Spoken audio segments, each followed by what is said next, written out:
president is in Italy. And is among several African leaders in Italy's capital for the Italy-Africa Summit, which is aimed at boosting relations between Africa and the European nation. So last year, the president made some very controversial remarks. He said he doesn't understand why a single European nation will call upon all African presidents to go attend a summit about the relations between these African countries and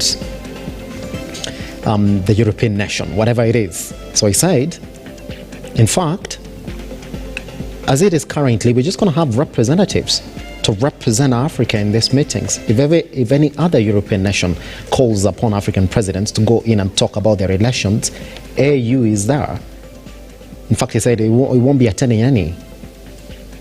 A couple of months later, Italy calls on African presidents, and then we have them attending it. So, particularly now, there's a picture that we have here, and we've circled for you those two in question. President Dr. William Ruto did say that indeed he has spoken to the AU chair. And you can see him at the far right corner of your screen. And the president is right here, among a couple of other African presidents who decided to attend this Italy-Africa summit. If you're going to essentially say that you're not attending, then you should not attend completely. Because we have his remarks from last year, and we're going to play those clips as we go on with our conversation this morning. He has attended, which negates what he said last year about how he thinks it doesn't make sense for a single European nation to call upon all African presidents to talk about their relations. He said one representative is enough, to the point of saying that he's had meetings with the AU chair about it and they're in agreement. So what changed? So what really changed about this particular declaration that the president made? Because if you look at this particular one, according to State House spokesperson Mohamed Hussein, Italy is expected to launch a new approach for cooperating with the African countries. The president was clear that if indeed there's going to be a meeting about Africa with the rest of the European nations, representatives are enough. But this is the meeting, the Italy-Africa Summit, and the theme was a bridge for common growth. And right there, ladies and gentlemen, you can see your president in a summit that he said he will never attend, a summit that he said is a bit useless for African president to attend. In fact, it was quite clear, and he received a standing ovation when he made those remarks last year. Why did he attend? Why did he say no to attending last year? Is it okay then for us to question how much it cost for the president to fly all the way from Nairobi to Rome, Italy for this particular summit? Was this special, or has he forgotten the last year is the man who said, I will not be attending this kind of things? Let's take a tiny breather. Once we come back, what it is that you're waking up to your newspapers this morning.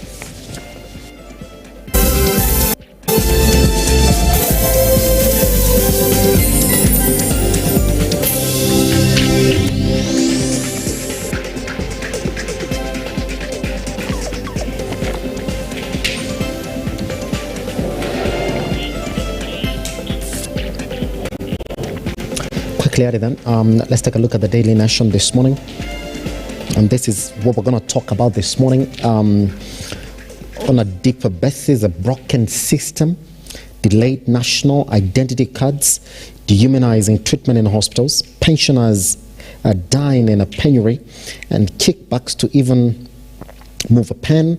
A 7-month national investigation has revealed the rot in the people facing sectors of public service, the humiliation with which Kenyans are treated every day, the putrid fumes of graft that waft in the high ceilings of public offices and the deliberate creation of chaos by criminal enterprise that has been allowed to milk, pilfer, and dehumanize desperate Kenyans.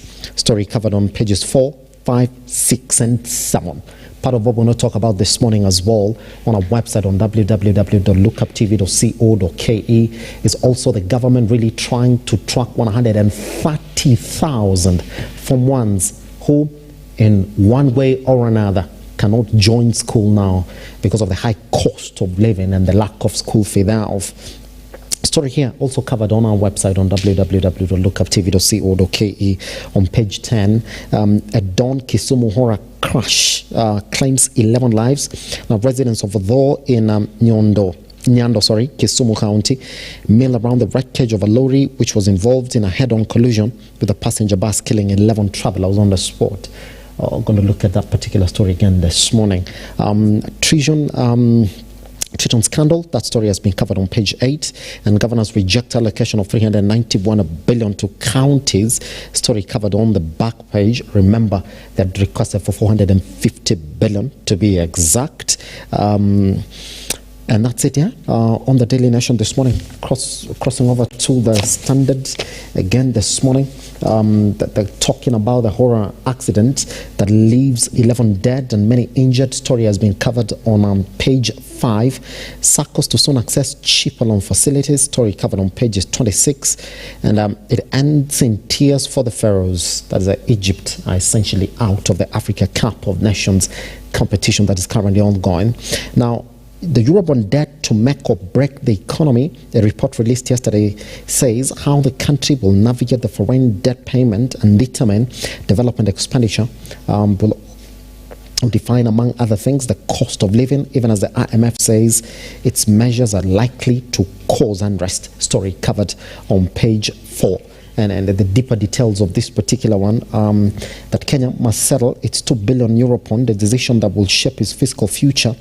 It is necessary to observe the approach to be adopted by the government, and government income questions remains whether there will be an increase in public investment and subsequent impacts on future expenditure. And draft medium-term revenue strategy warrants monitoring of the implementation of proposed tax measures and their effectiveness. TSC Ministry power fights rage on. Story covered on page 6, and we see that number of 17 is the number of teachers who were recently transferred from Isongo Secondary School. P.S. Many Kenyans lack skills for jobs outside the country. Now, government has been touting foreign jobs as a panacea to the country's joblessness, but Labour PS says many Kenyans do not possess the necessary skills for the global job market, an admission that flies in the face of the campaign. Story covered on page 8. Now, the story here on IMF has walked back on debt terms and warns of unrest. Now, the International Monetary Fund has alluded to its stringent bailout conditions that require government to cut subsidies and raise new taxes, seen as punitive by already hard-pressed Kenyans. Story on page 3 of the Standard this morning. All right, just before we cross over to news this morning, there's a story here on our Ndidi Nyoro now. Assault is 36% stake in Kenya Power. He was the leading most single individual in terms of the stakeholder held at Kenya Power. He sold 11.78 million shares, or 36% of the shares he owned at Kenya Power. For those guys working on business, Kenya Power was currently selling at 1 shilling and 40 cents per share yesterday when he sold this.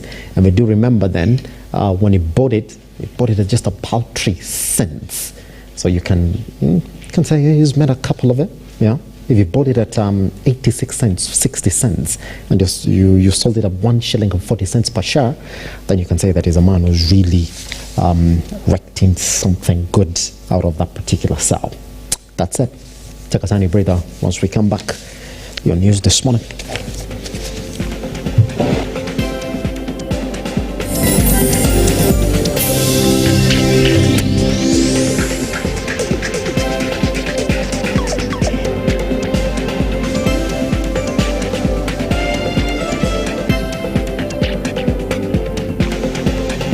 Welcome back. 11 people have been confirmed dead following an accident involving a bus and a lorry in Othor area in Nyando sub-county along the Kisumu-Nairobi highway. Nyanza Regional Traffic Enforcement Officer Alan Amwangi confirmed the incident, saying that dozens of other passengers were admitted at Ahero sub-county hospital and others at the Jaramogi Oginga Odinga Teaching and Referral Hospital following the 2:30 a.m. incident yesterday. Now, the dead include 2 women, 8 men and a teenage boy. A total of 53 passengers suffered injuries as a result of the accident.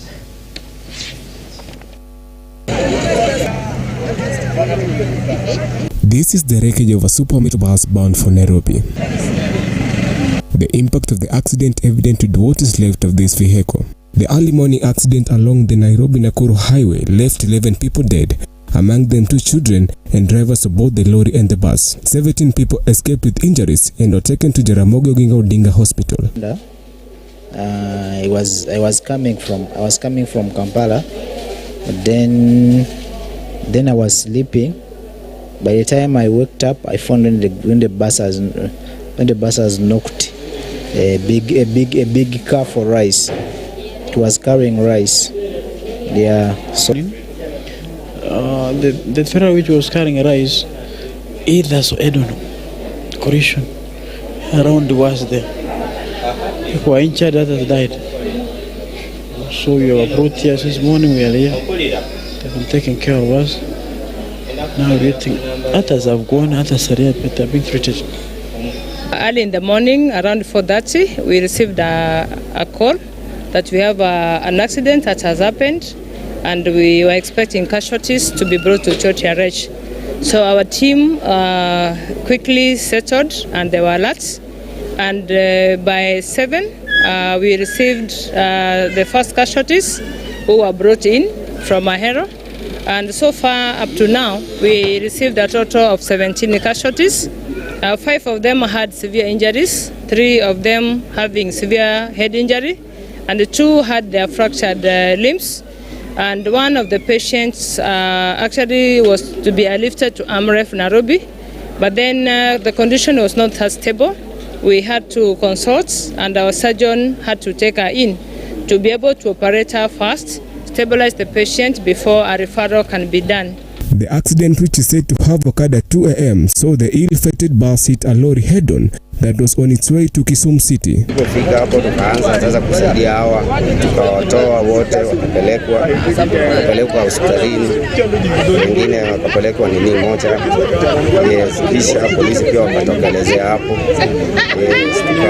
Kulikuwa watoto pia wako hapo na wafa. Tunatoa watoto wawili. Mama pia nayo na bwanake. Uliona watu wangapi kama wamekufa? Naona watu 11. Preliminary findings indicate that the accident was caused by failure of the bus driver to adhere to traffic rules, as angry residents calling on the government to create safety measures that will reduce the accidents along the busy highway. Hapa tumekuwa na accident mingi sana kuanzia mwaka uliopita. Sasa mimi nataka niombe watu wa Kenya waweke bumps hapa kuanzia Ngere, Kagoro hadi Nyalenda. Tunataka bumps kwa sababu tuko na mashule hapa ambao watu pia wanatoka, wanafunzi wanatoka. Sasa tuko na soko, wa mama wetu wanaangamia, watu wanakufa hapa barabarani. The residents have given the government a 14-day notice to erect speed bumps along the road to prevent more accidents. George Kayesi, Lookuptv.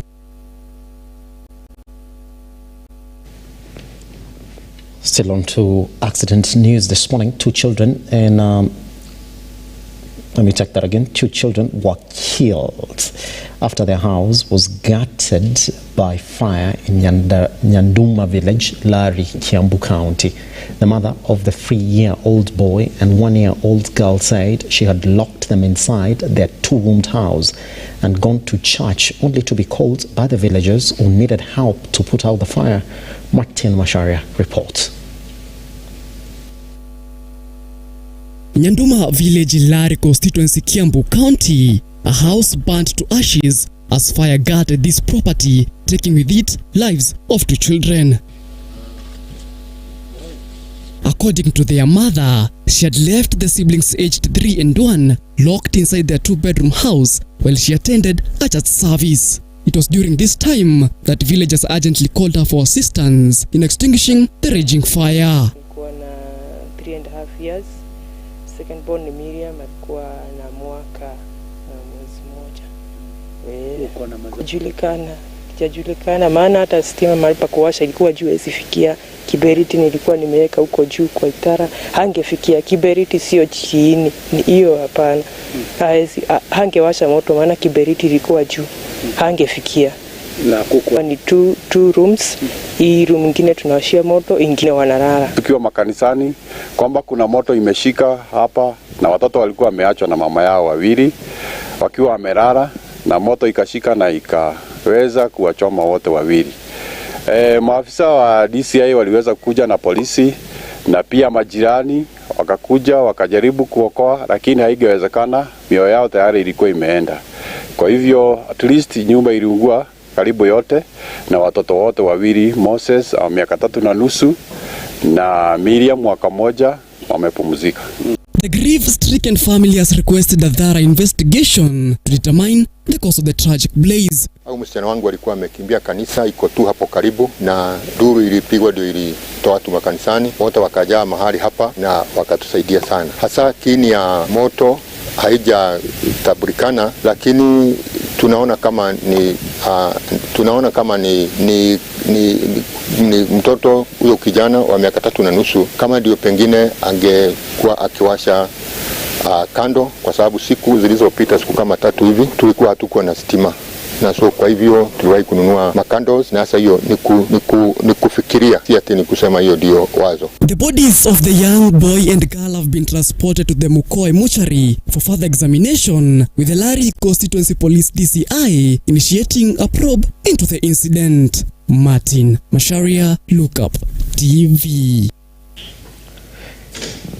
The Department Committee on Finance and National Planning in the National Assembly Monday engaged stakeholders, among them LSK, in the case of the housing levy in public hearing on the Affordable Housing Bill 2023. And as Melvin Getembe now reports, LSK wants some of the affordable housing laws revised, arguing that some of the suggested laws do not favor some groups, especially those living with disability. It is at the Departmental Committee on Finance and National Planning, led by Molo Member of Parliament Kuria Kimani, as the committee held public hearings on Affordable Housing Bill 2023, where they sought to get views and insight from various stakeholders, Kimani admitting the tough task ahead of the committee following the contentious issues raised. The BOM teacher will pay 1.5%, and then this shopkeeper will not pay 1.5%. But when those houses are built next there, then any of them is eligible. Which in fact, because this one is not paying 1.5% of their gross, then their net income is less. So actually then the people contributing may not be the ones benefiting, because their incomes are depleted partly by the levies that is paid. Very, very interesting. So, tuko na kibarua. Law Society of Kenya, presenting their report on the same, now says there is need to have some of the laws suggested earlier revised, as some are not in favor of some groups, especially people living with disabilities. And so I think from a legal perspective, one of the questions we would ask is, does this law cure the unconstitutionality that you already have on record? Because the judgment is with us, isn't it? We can read it, and I believe anybody who does drafting like I do, when you're designing the law, one of the things you have to do is you need to comb through existing laws, including judgments that have been made, so that you don't do futile work. You check your constitutionality, you start from that particular point, you look at coherence, you look at the other legislations that have been enacted in place, so that you don't create chaos, and if the chaos is deliberate, you propose an amendment. That is why a number of acts would come and you're seeing they're repealing something, isn't it? Among the issues raised, stakeholders sought to know the criteria that will be used in allocating the houses and how to deal with corruption-related issues.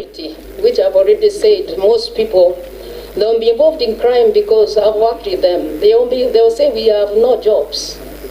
So once you give these people the jobs, you have reduced the issue of security, insecurity in the land.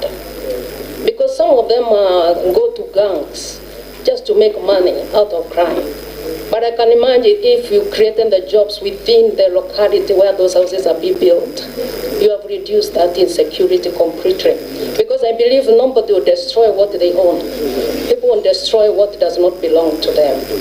Residents of Nairobi, especially those from slum areas, have applauded the government's move, urging the government to find the most appropriate percentage of the total housing unit cost that could suit the lower income earners as a way of ensuring inclusion. Then I would like to say thank you, because this is the second time. The first time we gave out in the Hilton and we get the good news of that housing levy. Let people beat us, my friend, so that we may even benefit from this thing. Unajua inauma sana kupata mtu wa slum ni kama amebandikangwa lazima akaange kwa slum milele. Mavin Getembe, Lookuptv, Nairobi. The National Assembly Departmental Committee on Health was on a fact-finding mission yesterday investigating health facilities within Nairobi City County suspected of colluding with the rogue officials to siphon public funds from the National Health Insurance Fund, NHIF. The committee, chaired by Ndebes Member of Parliament, Honorable Dr. Robert Pukose, visited Eastleigh, promising Kenyans that they would not rest until they get all the answers. Let's take a look. National Assembly Departmental Committee on Health on Monday assessed hospitals around Nairobi. Accused of NHIF fraud and operating beyond capacity in poor condition, they started their probe in Eastleigh. Led by Ndiwa Member of Parliament Martin Owino, the committee visited hospitals in Eastleigh, among them Joy Nursing Home. What we are finding is that most of these facilities were set up as special purpose vehicles, where you have surgeries which were never done, and yet they were claimed from NHIF. And that is why we are asking to know who in particular authorized for those surgeries, so that I think it's a high time that people were held liable so that they can be a lesson to other people. This country must change, and this committee is committed to cleaning up the health sector. After visiting Joy Health Center Hospital, the committee went to Mal Hospital, which they found closed. The chairman of the committee, Robert Pukose, spoke and said that Amal Hospital is one of the hospitals that do not work while they're wasting government money through the NHIF health insurance. Additionally, he added that the fraud related to that hospital may have contributed to its employees escaping the hands of the law. This hospital, when you look at it, it is indicating that they are both inpatient and outpatient services. In a hospital where you have those services, you have no reason at all to close it when you hear that parliamentary committee are coming around. Because where are the patients? If you close it that way, it means this hospital has no patients. So what justification do you have to make any claim? Because a hospital like this means, how did you remove even the patients that were supposed to be inpatient? Because somebody to be admitted means that person is not able to walk or is not able to go as an outpatient and get services. So this is supposed to be an inpatient facility offering even maternity delivery. Where are those deliveries? Where are those mothers? Where are those patients? Additionally, Duncan Mathenge added that the heads of the Amal Hospital should appear before the parliament as soon as possible to answer questions about its performance and patients' bills associated with the hospital. The committee promised to have justice served, assuring Kenyans they will not rest until they get the answers. A huge number of patients under NHIF cover who are apparently claimed treated in this facility came from the same companies. An audit of the attendance sheets of those companies show that patients whose claims were lodged by NHIF here were on duty in the companies where they are employed and where their NHIF deductions are made. On Tuesday, the committee will continue its fact-finding mission investigating health facilities within Nairobi County suspected of colluding with rogue officials to siphon public funds from the National Health Insurance Fund. The committee, chaired by Ndebes Member of Parliament Honorable Dr. Robert Pukose, will be visiting St. Peter's Orthopedic and Surgical Specialty in Kangemi. Ebikadinyi, Lookuptv. Kenya may fail to achieve its medium-term goals if it does not change its revenue collection procedure. A new report from the Institute of Public Finance reveals the government's ongoing fiscal consolidation, which has seen budget cuts on key public spending items, has not rescued Kenya from the high risk of debt distress yet, with high debt service costs watering down the efforts. And as Rugaival now files, despite cutting budgets to control government spending, high public debt service costs still put the country on the brink of debt distress. Let's take a look. Growth. Kenya is at the verge of missing its economic growth targets in the medium term as the country grapples with high debt affliction. IPF, in a new report titled Macro Fiscal Analytical Snapshot Report, says that the recent devaluation of the Kenyan shilling against the US dollar signifies a downgrade in the country's economic outlook. James Maragori, CEO IPF, notes that the elevated risk of debt distress, as highlighted by the IMF, poses challenges in effectively managing external debt servicing. Our forecasting model is still not light. We are very ambitious. So when we set our target for revenue, we set it very high. So you notice that what was corrected was more than had been corrected in the same period the previous year. So it means that we have been able to meet that, and that means we don't have a revenue problem. It's literally an expenditure problem, because as we target, as we forecast on our revenue, so as a country, so are we forecasting. Are doing, mambo jumbo in expenditure. So we have high level, very high targets in expenditure, and that means and majorly at this particular point, we know this year we have a target of paying at least approximately 1.6 trillion in public debt. So majorly that, and we are expecting to correct approximately 2.4 or thereabout. Would it be, or thereabout 2 trillion or thereabout of revenue. Additionally, speaking from Serena Hotel in Nairobi County, stakeholders have argued that Kenya has been laying the wrong strategies in dealing with the surging debt. We believe that if the capacity of government is strengthened to be able to formulate policies and implement strategic policies on public finance, that if the capacities and the ability of citizens to participate in PFM decision making is strengthened, then public finance officials will be persuaded to design and implement equitable, effective, and efficient public finance policies that will be transparent, participatory, and responsive to citizen needs. They continue to explain that the Universal Health Coverage Project might not materialize due to lack of enough funds being invested in that sector. If we look at all the health expenditures within the country, it's estimated that should we attain UHC, at least 5% of GDP, we should be allocating to the health sector at least 5% of the GDP. But we currently only have 2.2% of the GDP going towards the health sector. And so that's, again, another question on whether our commitment to UHC is actually financially backed, or is it just a commitment that we are having on paper? Nevertheless, there raised concerns after health sector donors threatened to withdraw, such as PEPFAR, who are the major medical sponsors of HIV and AIDS, who have now called off the distribution of their donations in Kenya. Is able to bear the weight that will come with the costs that were previously financed by donors. We've already cried out that the health sector is underfunded, but are we also preparing for the costs that we'll have to bear in the near future, because donors are leaving the country? And another risk that we have, other than sustainability, is the fact that the programs that we have implemented may lose the gains made. Ival, Lookuptv. Started with an introduction this morning. I want to show you a picture of the president. Deno, if you can, could you kindly show us that picture again of the president in Italy, Rome? It was among the few, and I say few, of the presidents from Africa who attended that particular summit. There he is. That is President Dr. William RUTO, PhD. And on the left, topmost right of your picture there, that is the AU chairman.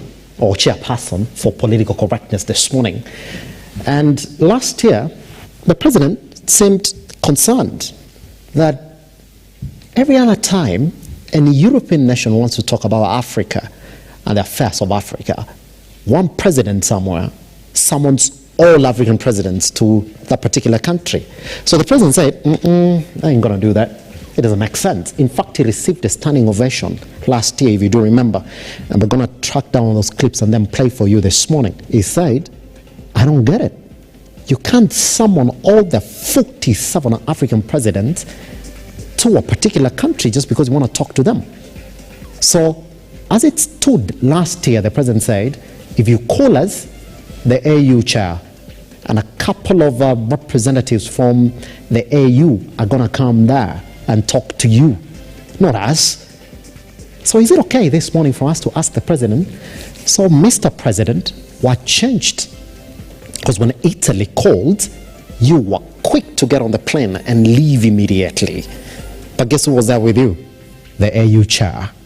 Questions that we want to ask this morning, plus many other that we are going to talk to this morning. 130,000 plus Form 1 students are neither here nor there, missing in courts. Where are they at this time when the members of parliament have been given billion CDF, kitty? We talk about that this morning, plus what is not really working in state agencies this morning. Once we come back right here on the Morning Drift, I can see a man that I'm going to say Happy New Year to this morning. Ken, already seated. Mudiora is with us right here this morning. We come back from this break, table the proper conversation. Good morning. See you on the other side of the break.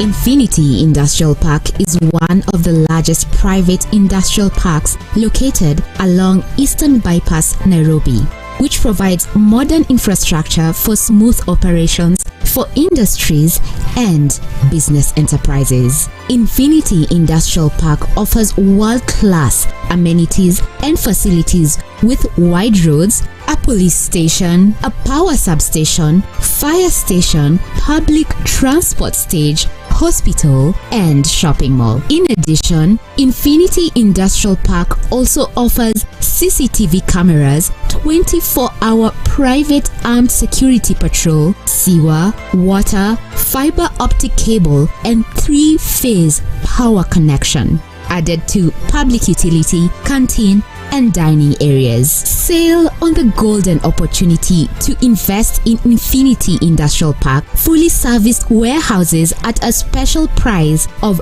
3,569 Kenyan shillings per square foot. For more inquiries, visit our website infinityindustrialpark.com.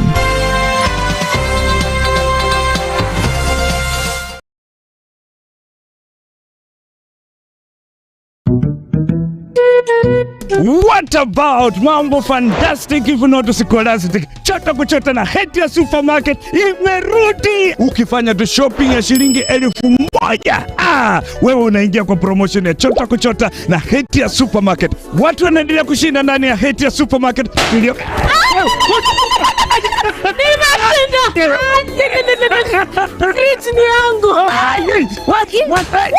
Mwana tata kitoko. Wewe na umeshinda nini? Sasa uoga na lala. Karibu ndani ya Hatia Supermarket uweze kuchota kwa wingi kabisa. Watu wanasema nini? Nakwambia kwamba chota kuchota. Unangoja nini? Magari 7 za kushindaniwa, TV, fridge, microwave, shopping vouchers, school fees vouchers, instant prizes na zawadi zingine kemkem. Chota kuchota imethamiwa na Hetia's Oven Fresh Bakery, Gigabyte, Mount Kenya Milk, Clover's Food Products, Velvet, Magic Drink, Pwani Oil, Arenco, Fruit Juice, Masterchef, Toilex, Coolsip, Mika, Wash Ultra, Philos, Prestol, Nivea, My Choice, Ushindi, Fresh Fry, Arimis Jelly, Cabernet Water, Dettol, Ketepa, Meta, Glucose, Coca-Cola, Rosy Tissue, Big Giant, Elbins, Unilever, Fresh, Unga wa Dola, Blue Band na Pasta Star. Shindano la chota kuchota linaanza tarehe 1 Disemba hadi tarehe 10 Februari mwaka 2024. Hatia Supermarket, a world of choice.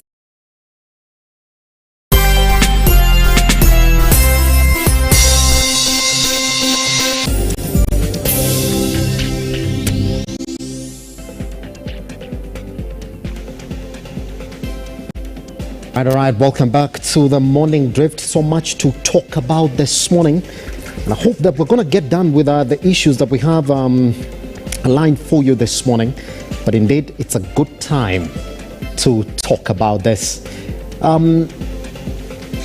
There's something that the Daily Nation is talking about this morning. And Sheila, if you can, then you could actually give it to us, which is going to inform our conversation this morning. It's a good time then to introduce that particular discussion as we get ready to jump into our main discussion. They're talking about a broken system. Questions abound as to how majority of government systems are not functional as they should currently as it is. Kenyans complaining about how there are delays about passports application, IDs application, certificate of good conduct application, all the way to the healthcare system in the country. But what is also not working, and which has essentially put the government on the spot, is Form 1 admissions. The government is calling out head teachers who are asking school fee from these parents. That has led to 130,000 plus. If we go back to Monday, and look at the headlines of the Standard is putting it at 131,000. The Daily Nation is putting it at 130,000 thereof. So the exact number could be between 130,000 flat and 131,000 for one students who have not essentially joined school as it is. The question then is, when the government is saying that we're going to support these kids to go to school, and they're talking about releasing that capitation to all the secondary schools in the country so they could have that 100% transition, what is not really going on? That's the question that we're asking this morning. And I want to introduce the gentlemen who are already with us right here in the studio. Amanda, I want to say Happy New Year to Ken. How are you doing, man? Fine, thank you. Happy New Year to you. You know what they say, even if I meet you in August, if I don't see you this year, it's still a Happy New Year. Absolutely. Yeah? And with you as well, how are you doing, sir? I'm good. Happy to have you around. Let's begin like that. That it is a worrying number. 130,000. That's a huge number of students who've not essentially transitioned to Form 1. But what is worrying is that these kids, the marks the majority of them have, when you look at those faces, the kids with 380 marks, 370 marks, 350 marks and above, those are the ones that have not essentially transitioned to Form 1. The promise is that the government wants 100% transition. But the picture on the ground is that these parents are going to these schools and then realizing that they need more than what the government is telling them. So there's a clear distinction between what the government is saying and what is actually getting practiced in the schools.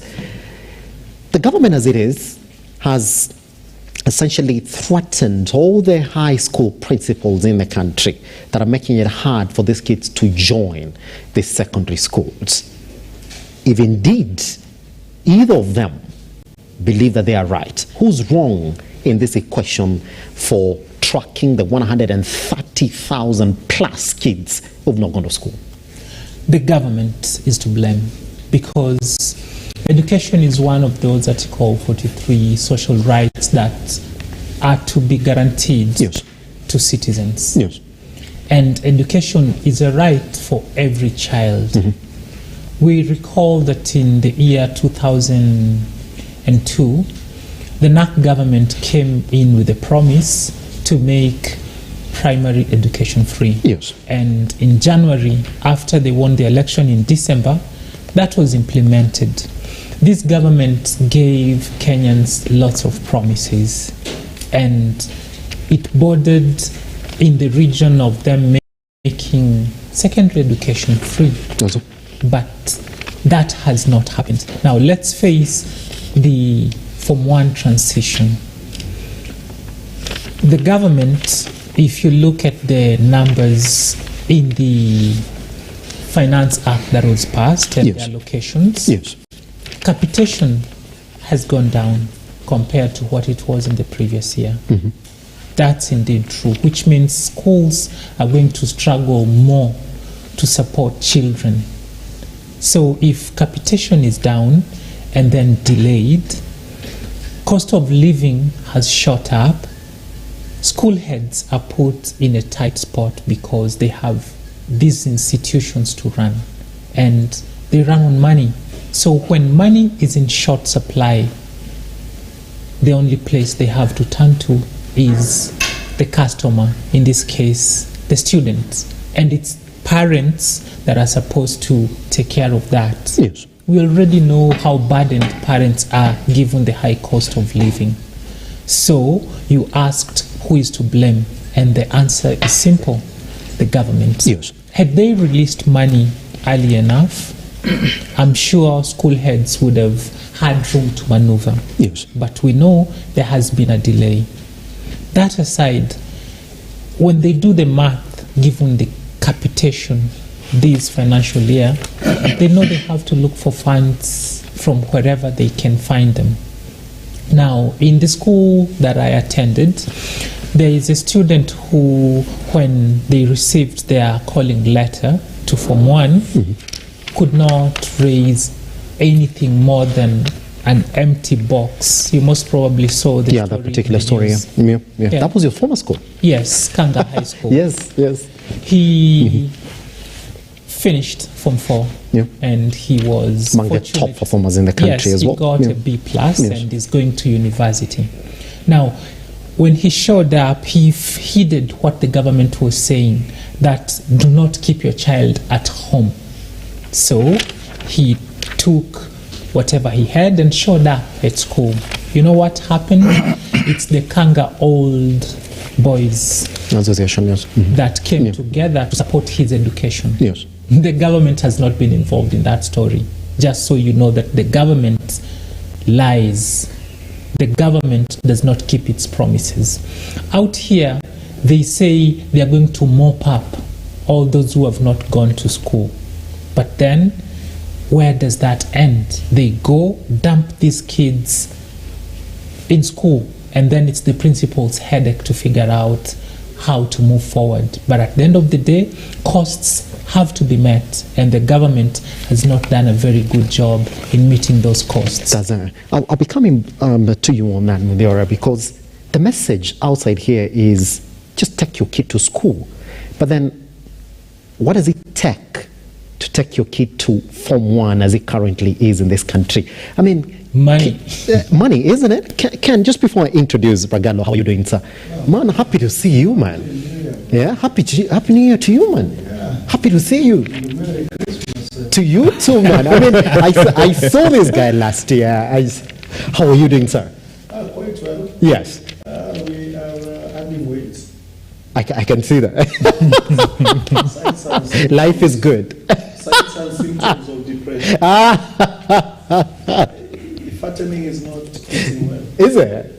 Signs and symptoms of depression. Yeah. One of them, I'll be coming to you on that. Regalo, karibu sana. Happy to see you, man. All right, Ken, let me jump to you now. The same question that I'm asking Mudiora now is the government, and I guess what they're saying, that there's a story that we did on www.lookuptv.co.ke as well.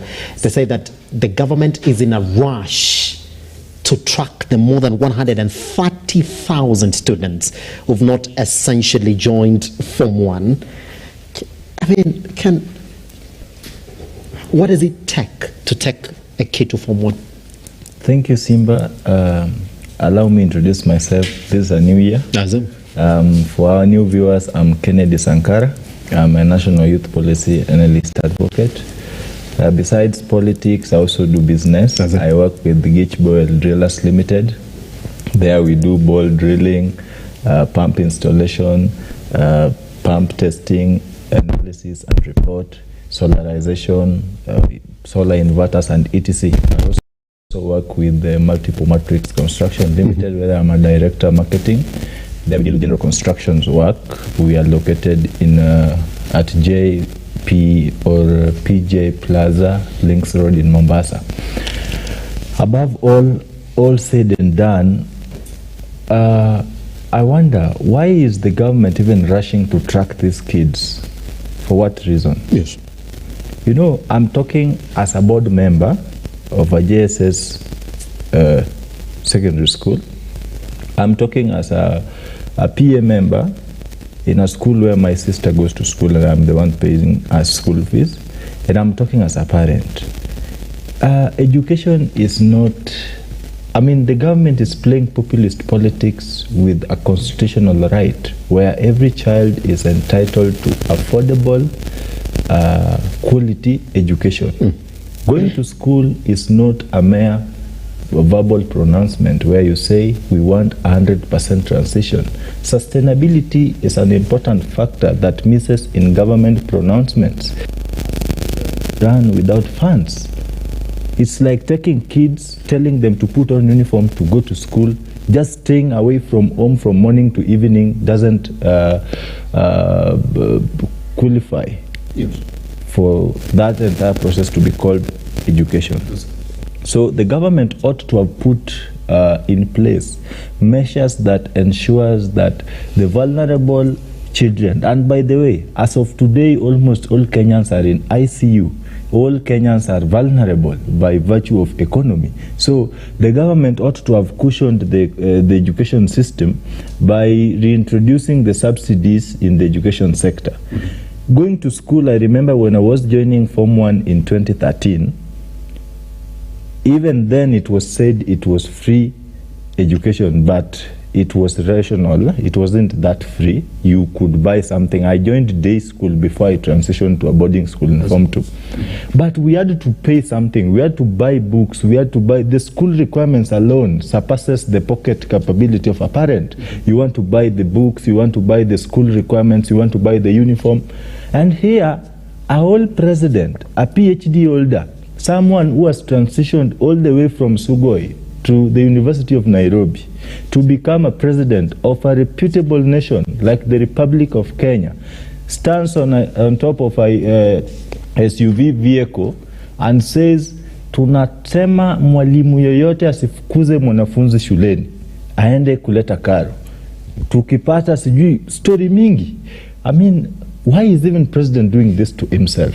Why it that President Moi decided to do what President William Ruto is trying to do to this country? Would William Ruto be the president of the Republic of Kenya? I maintain unapologetically, William Ruto would have been selling chicken in Sugoi. No one would have known him had President Moi decided to do what he's trying to do to the future of these young men and women.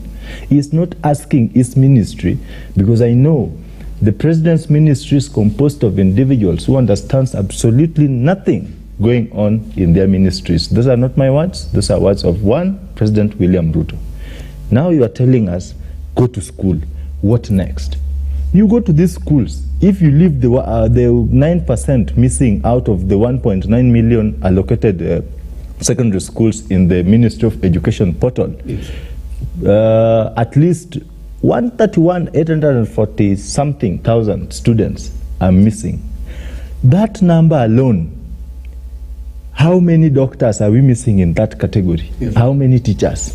How many police servicemen? Yes. How many journalists? And how many patriotic Kenyans are going to waste out their lives just because a president is trying to play populist politics with matters that surpasses politics?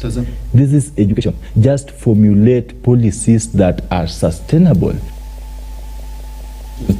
The much money is wasting traveling like a tourist can be allocated to support the education of these kids. Because were it not for education, William Ruto would be selling chicken in Sugoi. I would say that even at gunpoint, because that is the truth. Were it not for education, it is education that connected President William Ruto to President Emeritus Mzee Daniel Arap Moi. It is education that shaped the life of President William Ruto. It pains me as a patriotic citizen when I see a PhD holder playing with the lives of fellow Kenyans just because he's a president. Power is transient. 2027 is not far. He shouldn't be guaranteed that he will be re-elected. With these funny utterances and reckless happenings in the country, let us wait and see. We're coming back to where the government is really trying to get them. I'm looking at this particular story, by the way, that is covered on our website, that is on www.lookuptv.co.ke. Let me just give you a couple of examples, by the way. We do know of one named Massimo Wako, who should be in school. She got 371 marks. She was supposed to join Cardinal Otunga Mosocho. All right, but that has not happened yet. We do have John Makori, 322 marks, also waiting for well wishes to facilitate his transition to Nyamira Boys High School. I mean, there's just examples that we know the reason as to why they haven't gone to school. It's not about trying to guess why they've not gone to school. The funds to help them transition to school are not there. But let's look at the details, Ragalo, on this one as well.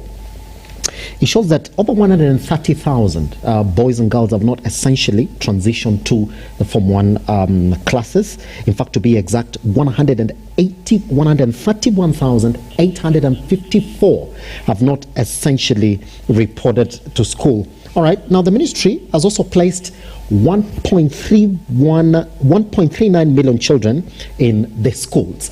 It doesn't end there now. Let's see the government position in this particular issue, Ragalo. It's a story also that we've covered on Lookuptv. That's on www.lookuptv.co.ke.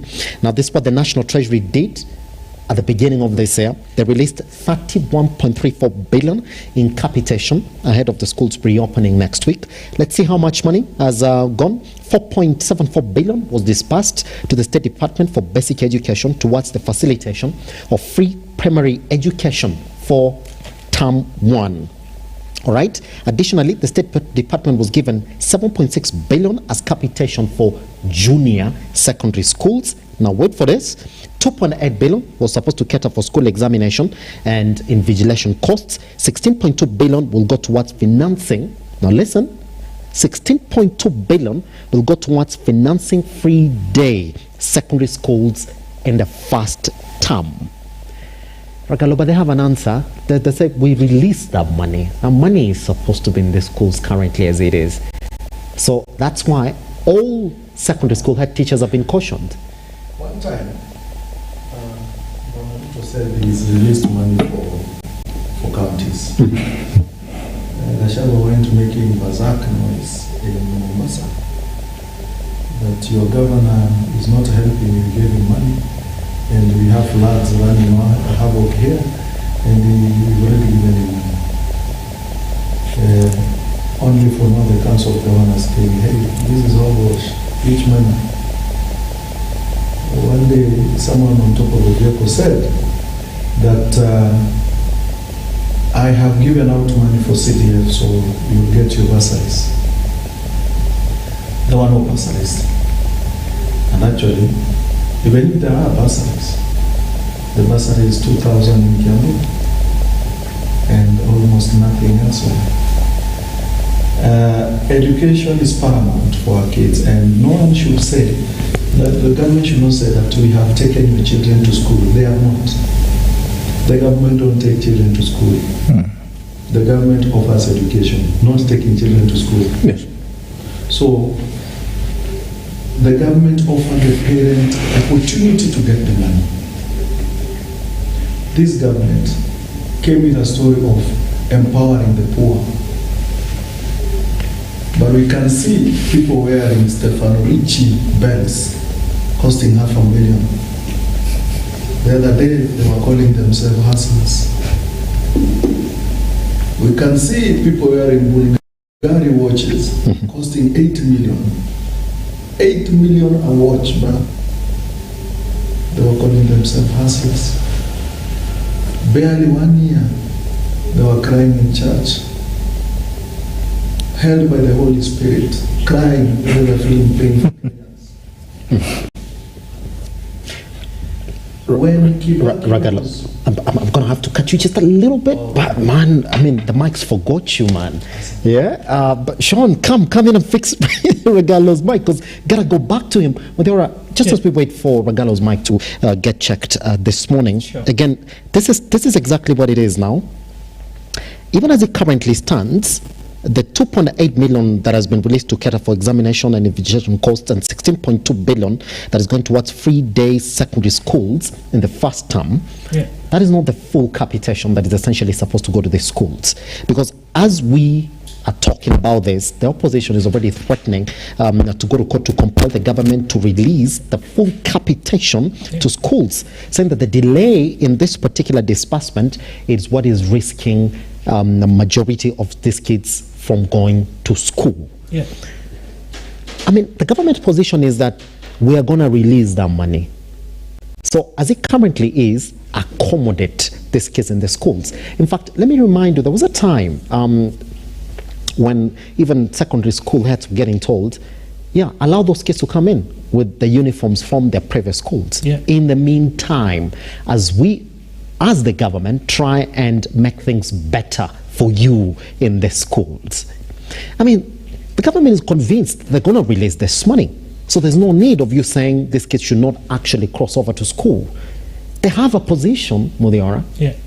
They do have a position, but going to release their money. So please let the kids come to school and learn with the facilities that are there. One of the biggest headaches in this nation is pending bills, and schools have them in huge quantities.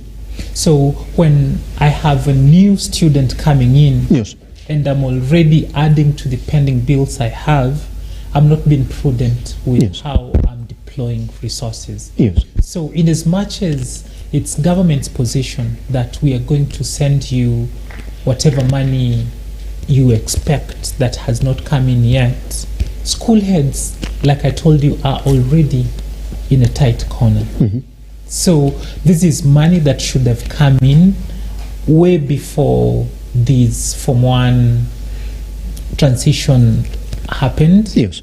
So I fault them for making it seem like it's the school heads barring children from joining Form 1. Now, look at the statistics, and they're really stark. I was reading and I saw that in a county like Garissa, there is about 40% of those supposed to join Form 1 whose whereabouts are unknown. That region is a pastoralist region where some of the families move from place to place. So if a child is not able to go to school on time, chances are they may move. And when, let's say, things get better and the capitation is in school and the school is ready to take them in, these kids will have adopted the life that everyone else has. So they may never get to go on with their education, just because they failed to get in at the right time. Such statistics should push those in office to act better than they have done before. Let's not take these things lightly, because that's how we end up with these numbers that are unbelievable about teen pregnancies, about forced marriages, about arranged marriages, and all the abuse around our children. If you know the kids were supposed to join school and they haven't joined, because we do understand that that particular portal is quite elaborate. You have the contact numbers and every other thing that you're supposed to essentially track these kids as school head teachers and make sure that all of them are joined. Well, the government is asking these teachers, so why can't you get them fast to join at school? And it's upon them. Like, you've been assigned a student. The student is called Simba Elijah. School. Yes. And these are the full details of this particular student. Is it okay for the government to say our system of tracking these students is through you? So where are they? You have 10 students who have not joined. What can we know about their whereabouts? Now, let me give you a clear picture. A parent cannot take their child through primary school and not desire to take them to Form 1. So once a parent gets a calling letter, they of course report to the school trying to see if their children will be accepted, will be admitted. I guarantee you that of all those over 130,000 children, their parents have reported to a school or two trying to get their kids in, but they've been turned away. So it's not about calling these children or their parents that, hey, we have a spot for you, come. It's about, do you have the money that's required for you to be admitted to this school. We know that the government offers scholarships and bursaries, and I think that's where we get it wrong. Education is a basic necessity. You'll find that an MCA has a kitty for bursaries. A member of parliament, woman representative, senator, governor, even the president has a bursaries and scholarships program. If we developed policy that is focused on addressing these problems holistically, would merge all these funds and make education fully free as it should be, because it should be accessible to all regardless of It's a good thing you've introduced it, because at this time we're talking, we do know that members of parliament have been fighting to have the CDF kitty increased to 10 billion. I'm going to come to you on that. If you allow me, let me go back to Ragalo so that he can clear his particular point. Ragalo, you are at the point where you're addressing that the president's approach to this particular issue here. His approach is laissez-faire. I would say Ruto didn't have a plan for Kenya. Of course they have a plan, and the plan is to make Kenya fail. One of the reasons I'm saying a plan is to make Kenya fail is that everything that he said, nothing has worked. Not even one. Tell me which one. PR can be said a lot about many things, but nothing is working on the ground. He said he supports education. Kibaki, Raila came in. They said they will support education in 2002. We got free primary education. Raila was talking about free education up to university. Yes. And he's not the president now. So I would not say he would have done it or not done it. But at least someone was talking about free education. So some of these parents with these children voted Ruto. So one part of it I would say, kuleni ujeuri yenu. But some of them didn't vote Ruto. We are together in suffering. But the person whose parent is part of the kids and voted Ruto, kula ujeuri yako, because you were told you had a hard head, just kula ujeuri yako, and may your kid not even get school. You have to be thorough and be honest. Sometimes Kenya need people to tell them blankly, because it has come a time now, hakuna kubembelezana na ni kuambiana ukweli. This is a government that says we say the truth. Saying the truth says what? Says the truth says that the people who are saying they are going to support anything in this government raised what do you call this house? I wanted to say White House, because nowadays I've even forgotten the name. State House? It's raised State House budget to billions of money. The first 6 months it was double the amount of money. They kept raising State House budget. Initially they were saying State House imekuwa party, mahali watu wanaenda kulewa pombe. Nowadays I'm even wondering how expensive is a Bible that State House you go, you have to be given a Bible that costs a lot of money. State House alone has been renovated in 1 year twice. Cabro this, remove Cabro that, put Cabro this. Cabros have been put twice. Do you even renovate your house like that way? The cars, they changed. They added money to first lady, to second lady, and so many other things. They created fake positions, like Mudavadi's position. We don't have such thing in the constitution. So to me, it's never legitimate even now. Let him take his salary. But I know, and I still say, Mudavadi is a ghost worker. There's actually a story for real ghost workers at State House. Which he is. Hold on. The seller is done. He's got a position now. Which position? He's the CS Foreign Affairs. Constitutional is that. He's the CS Foreign Affairs. Okay, he was given a CS at least to cover the one that was there. I'm talking about the 300 ghost workers at State House. Oh, what I'm saying is, look at the pilferages of the cash in some of these institutions that have been formed. We were told, we even lost count. The last time I counted, RUTO have left the country 42 times.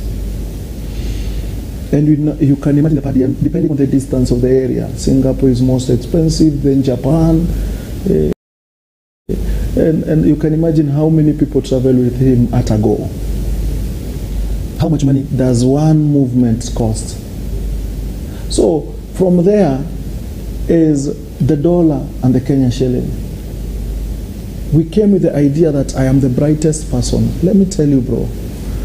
We had bright people in school. This guy went to Kanga High School, one of the best places in Kenya to study. You enter Kanga, you basically know, I'd rather, I want to determine which university I'm going, but not that I won't go. So there were bright people there, but they are struggling in life. Why? Because there's a difference between bookwork and wisdom of life. You can have PhD, that does not make you streetwise. No. So if you are too bright in book, that's not management. Management of money is different. That's what I'm saying now. Kenya is doing badly because we lost it. There was a lot of misnomer. That's why at one point you didn't know who is the Minister for Trade. Was it Mohammed or was it Moses Kuria? We are coming to education where you've talked about.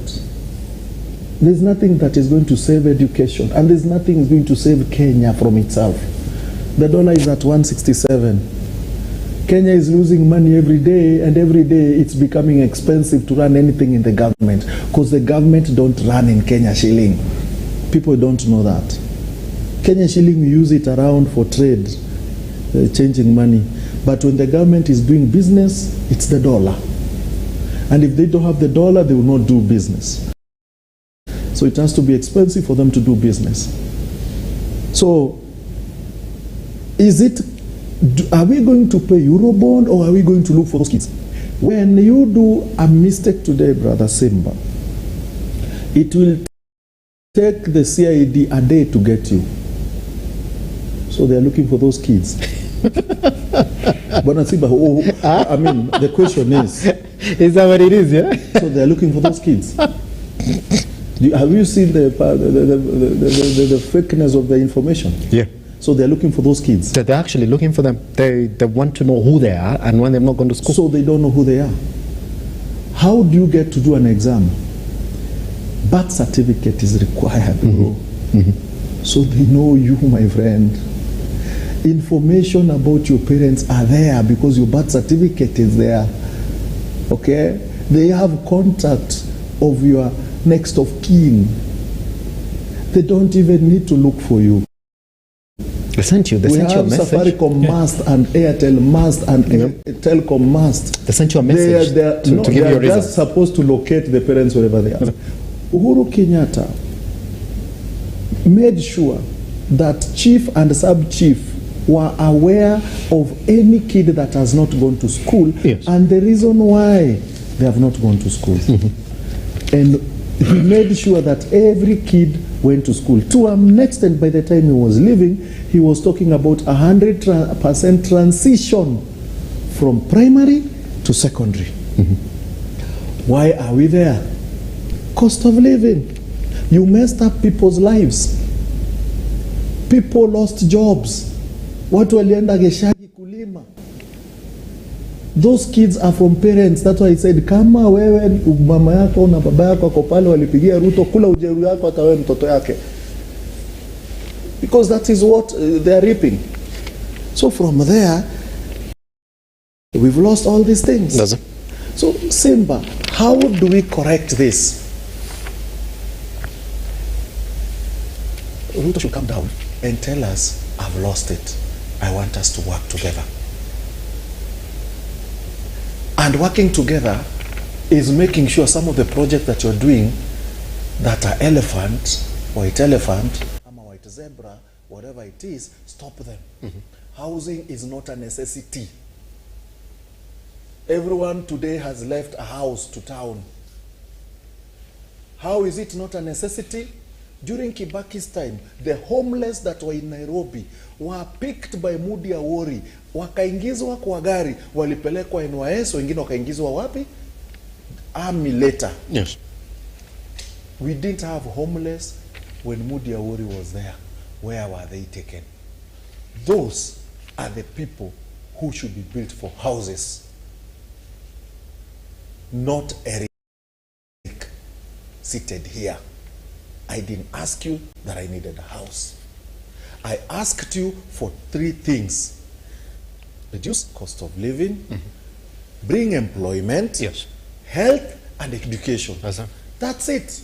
If you do that, the houses will build themselves. Yes. But you want to build a house after taking a land for free from Kenyans, you task them to build their own house, then you sell them a house again after taxing them, and as they are paying the houses, you still are taxing them for other houses. I mean, unalipa loan, unalipa hii loan ya nyumba, ukitaksi wangu bado nyingine inajengewa Simba. Are you getting this story? So these parents will take their kids to school. Yes. How much has been attacked on your payslip that would have translated taking this kid to school? And we seeing these things, that how they are affecting. So Kenyans, you are there in trouble. Mimi Eric Ragalo nitavaa belt ya Stefani Richi, nitavaa watch ya Bulgari ya 8 million na nyi kuleni kijeuri yenu. Ken, I gotta cross over to you. Here's what we're looking at right now. There's a point that Mugiora introduced. And if you look at majority of these offices, the members of parliament have really fighting to have the CDF kitty. Part of the CDF funds are the ones that we normally see that develop into bursaries, where majority of these members of parliament would identify the needy cases in their constituents, and then after that, they essentially disburse these funds to enable these learners go back to school. But even before you respond to that, I want to bring you gentlemen to a story again that we also covered right here on Lookuptv, where as late of last year, there were fears that 1 million secondary school going kids were going to miss their capitation, and this is what they said. Now, according to Basic Education PS Belio Kipsang, this is occasioned by the reduction of the funding fee for free secondary school capitation by, now listen to that, a whopping 22 billion in the supplementary budget for 2023-2024 financial year. It's 22 billion worth. It was already cut. That was last year, and we do know in the supplementary budget, all right?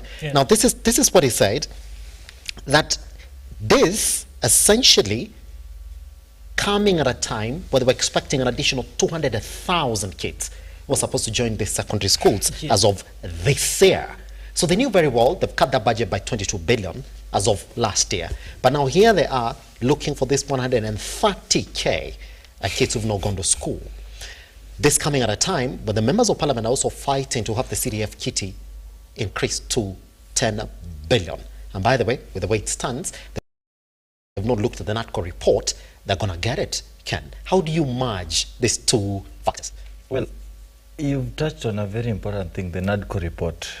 I've been categorical that the moment we will differentiate and separate politics from governance and progressive leadership, we may attempt to move forward. And the underlining word is there, we may attempt. I'm not certain that we may move forward progressively, but we may make attempts of moving forward progressively. And let me tell you, I will be very blank. I've interacted with some of these MPs severally in these corridors. These young men and senior citizens are just a bunch of dealers. They're no leaders. The bursary kitty they are shouting over, they don't even shout over it to mean that they want to help the son of the proletariat at the bottom of the pyramid. This is also another political scheme. Personally, I'm not coming from an affluent family, but since I started school, all the way from secondary, the 4 years, I never got even a single coin in the name of a bursary. Mark you, we've had an MP who has been in office for 15 good years. He does this representation only in funerals, while constitutionally, The members of parliament are constitutionally mandated to do 3 things: representation, oversight, and legislation. All these activities take part within the parliamentary building, yes, or in government. So the capitation, I told you I'm a board member somewhere. Yes.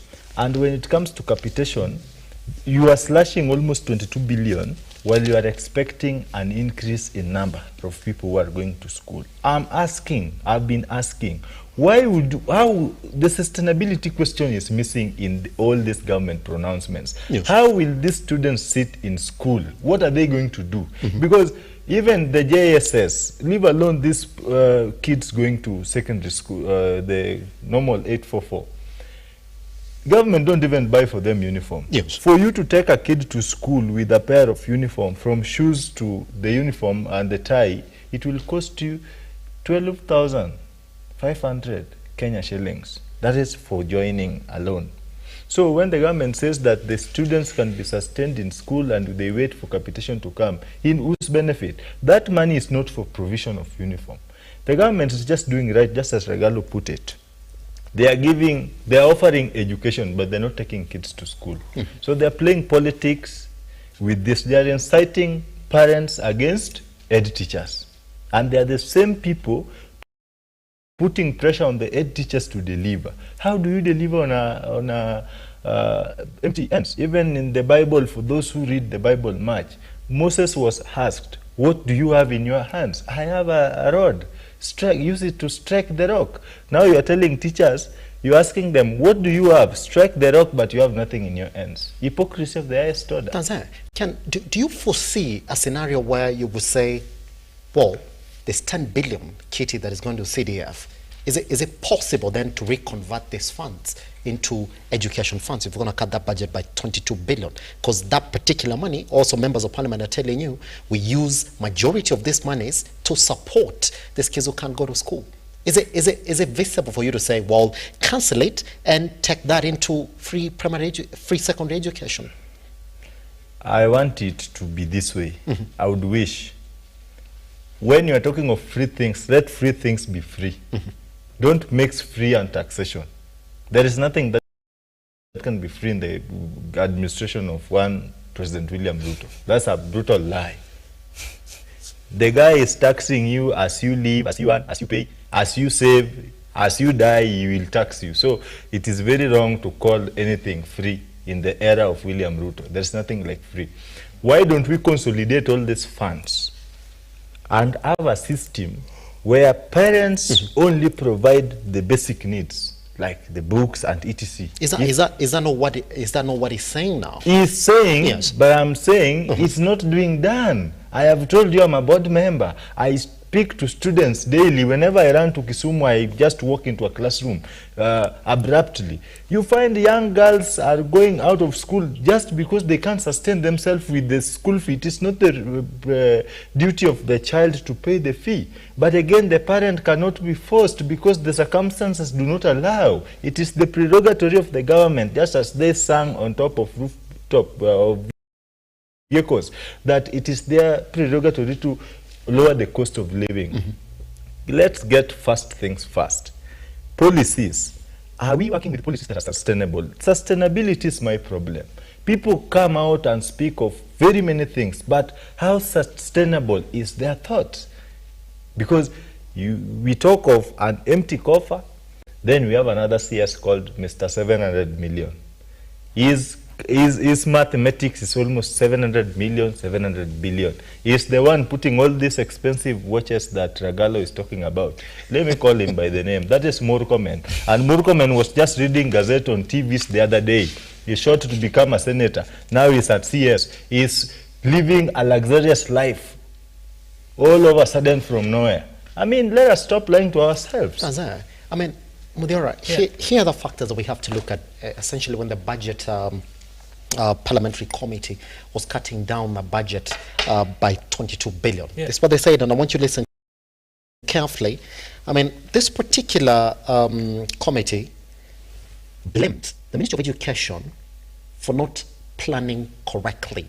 that they looked at the plans for the Ministry of Education, and from where they were satisfied with a 22 billion budget cut. It will be possible for that particular ministry to continue running, because they essentially looked at the plans that the Ministry of Education had. Yeah. Consequently, therefore, if you look at what they did, they increased the capitation for the State Department from 147.8 billion to 156.7 billion, an increase of 8.9 billion, part of which will cater for the capitation of junior secondary school learners, 5.5 billion, and an allocation of 3.8 billion that was allocated for school examination and assessment. Two things that come up. There have been questions about this junior secondary school. Yes. That this particular administration really is pushing for, and we've seen exactly how it has started. So it needs a lot of money for implementation. Yep. So you would feel that, well, they essentially push these funds for JSS implementation, cutting down the capitation that was so necessary for enabling this free secondary school education. Two things: that the Ministry of Education failed to plan correctly, which is what informed the Parliamentary Budget Committee to cut these funds. And number two, there is a pressing feeling within the government that they gotta have, in one way or another, have these funds, not additional funds, but funds within the Ministry of Education to enable the operation of JSS. Well, you're talking about 7 billion increments in a sector within the Education Ministry. Yes. But there is a reduction of 22 billion. Now, if someone did not plan appropriately, there is obviously a mismatch. These are the voodoo mathematics that this government has been doing. They look at a situation, and just because it doesn't suit them or benefit them directly, they realign whatever resources that were supposed to go there. They knew that the number of students that were going to be registered in Form 1 this year were going to be more than before. So clearly, there needed to be a higher allocation than before. JSS, of course, requires all the support it can get, because number one, it's still a new program. We do not have sufficient deployment of teachers within that program. So obviously, money needed to be directed there higher than was available before. So we have no problem with that. But that does not mean that we needed to sacrifice on what we usually do after KCPE, which is we will need money for Form 1 transition. So let us just call the government out on this. They have failed our children, and if we do not make sufficient noise, imagine where these 131 students are going to go. I was looking at the statistics for Bungoma, and I realized that Bungoma County has, like, in absolute numbers, the biggest number of students who they cannot locate. Around 98%. And you gotta say in quotes, because Bagalo said it's not. You gotta say cannot locate in quotes. Yes. Because Bagalo said it's not like they don't know where they are. Yes. These kids are between 12 and 15 years. Clearly, they do not know how the world operates. But then we are going to find them in the streets. Most of them are going to come to Nairobi because they hear this is where they can find jobs, and they are going to end up as underpaid, as casuals, and that's how we've wasted potential. So as much as we say we are down today, we are going to be worse off because of these poor policies that this government is implementing. Pretty much. Now, just to put things into perspective, there has been feuding between the TSC and the Ministry of Education. These are very key players within the education sector. Now, when a professional withdraws teachers because there has been an incident in a school or two, and then someone counters that, and they are all within the sector, then you know we have a bigger problem than we had even imagined before. Yes. When you hear a committee say that this ministry did not plan properly, you must take that with a pinch of salt. Now, we know that our parliament is dominated by Kenya Kwanza members of parliament. So the committees must also have that same dominance. So if they were to pass a policy that would help, they have the numbers to do so. The fact that the policies that are coming through are not those that are moving us forward means their intention originally was not to make Kenyans better off. Ragalo, there's something that I'll be coming back to you, Ken. We got 5 minutes before we go on this break, but there's something that we got to talk about here. And take 3 minutes if you can, Ragalo. That NATCO report, there's one thing that is getting pushed for, that CDF will be fully entrenched as a members of parliament committee. They can see what is really needed in their constituencies and use that money as they desire. Number 2 as well, there's lack of planning or thereof within the Ministry of Education that budget parliamentary committee is calling out. I mean, they're saying, well, you guys have not planned properly. That's why we cut that budget by 22 billion. What is the function of parliament? Legislate. Another one? Oversight. Oversight. What is the function of parliament in CDF? Why are they abrogating their function and getting other functions? If their function is to oversight, but they want money to do what? They abrogated their function of oversight to an extent. They decided that ukitaka kuuza KICC uza, si tunaangalia pande hii. Tunangoja CDF. Tunangojea CDF. Unataka kuuza gani tena? Moya uza. Pesa ngapi? 5 uza, hata tuwe kujua unataka gani. Hatukuoni. I'm doing it literally the way, you know, when you do that, the guy who's watching us will understand better. Yeah. They decided they don't care. That's why when they did that, yes, they even gave the government leeway to take loans as much as they want. Ati mlisema budget imefika aje trilioni 5, kuchukueni. You remember it was hard for Uhuru to take loans. Yes, because we had reached a cap, which was hard for him to surpass. But when RUTO came in, they removed it. So it's free for all. It's free for all, and that's why within 1 year we are where we are. We are from 8 trillion to basically 12 trillion. Yes, borrowed 2.6 trillion in 14 months. For 14 months. So, Parliament decided that this rot continues. And that's the Parliament that decided that is UDA Parliament. I'm not saying everyone. It's more UDA Parliament. We call it Togege. They decided, the MP Molo brought the finance bill.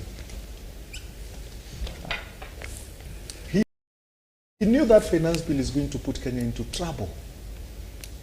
Simba, we were with you here, going through the finance bill. My former panelists who are not here, we were at war every day, seated here on the finance bill, for and against. We went to, in details, things that we never wanted to happen. Yes. Kenyans responded. They even did a survey. And the survey said Kenyans don't want this thing. But what happened? It was brought to Ishungwa, another Kagege.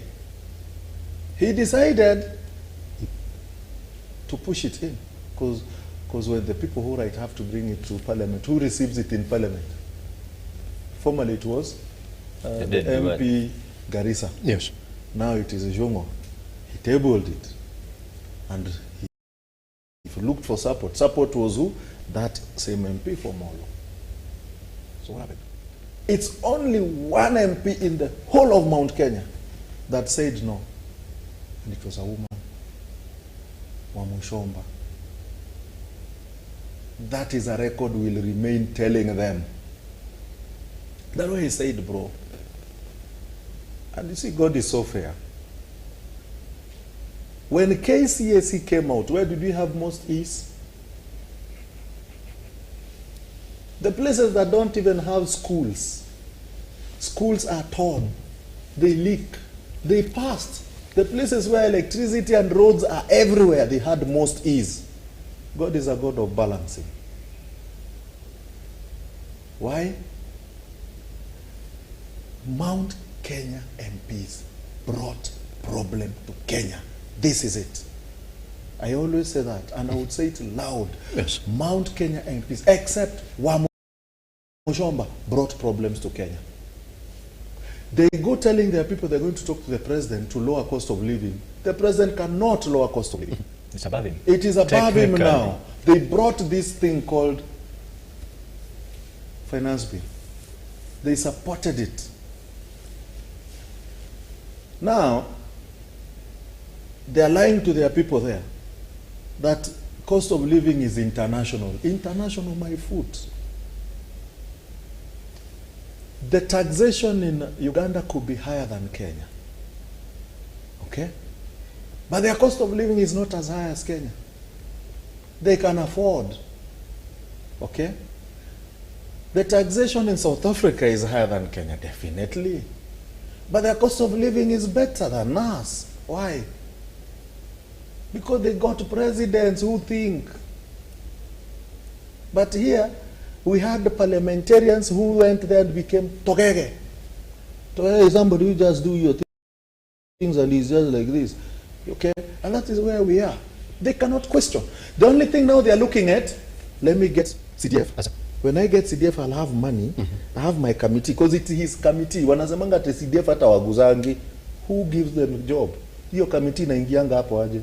Ask me, I know. And wouldn't the those are the cronies of MP. Yes. Ndio wanapata hizo makazi. So what do? They make projects. Yes. And then they fund projects on behest of who? Of the MP. So it's aka small group ya kabiashara. So tuongeze CDF itoke 100 million per year. Yes. Ikuje 200 million, ndio sasa tupate pesa mingi ya kufanya projects. At the end of 5 years tutakuwa tumesave do ya campaign ya next time. CDF is wrong. CDF is how to make money. Yes. And use money for the next election. So you give CDF to MPs, you're actually making them richer. That's it. Orgala, I want you to hold your thought right there. Is it then ever okay, once we come back from this break, is it ever, and I'm going to start with you, by the way, before we look at the issues on the table as well, is it ever okay then for us to look at this 130,000 students, Mudiora, and say they belong to this constituency, to this constituency, to this constituency, and then say they need this amount to go to school, and then we task these members of parliament who receive this CDF kitty and tell them, can you please kindly make sure that these kids in your constituency go to school? Is that it? Once we come back from this break right here on the Morning Drift, and once we come back, President Dr. William Ruto currently is in Italy on the basis of what he said he'll never respect. Once we come back right here on the Morning Drift.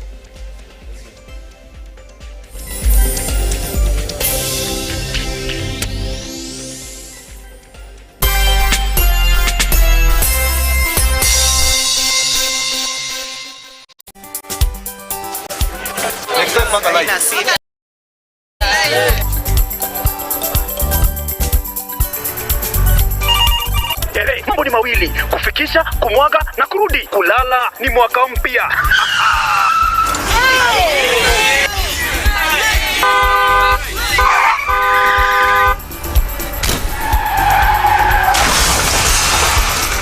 Muka we mse.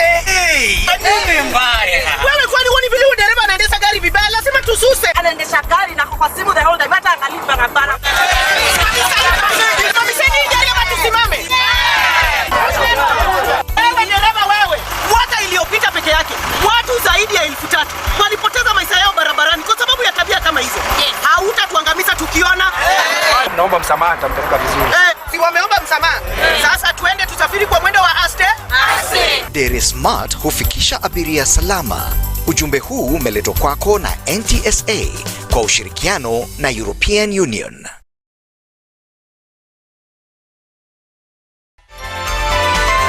Infinity Industrial Park is one of the largest private industrial parks located along Eastern Bypass, Nairobi, which provides modern infrastructure for smooth operations for industries and business enterprises. Infinity Industrial Park offers world-class amenities and facilities with wide roads, a police station, a power substation, fire station, public transport stage, hospital, and shopping mall. In addition, Infinity Industrial Park also offers CCTV cameras, 24-hour private armed security patrol, sewer, water, fiber optic cable, and 3-phase power connection, added to public utility, canteen, and dining areas. Sail on the golden opportunity to invest in Infinity Industrial Park, fully serviced warehouses at a special price of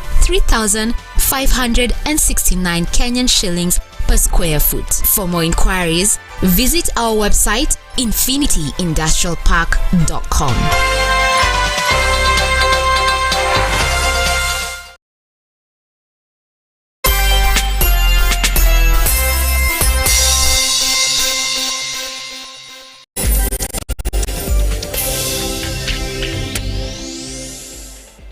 All right, welcome back to the Morning Drift. We are here weighing on where the 131,000 students who are yet to join Form 1 schools in the country are.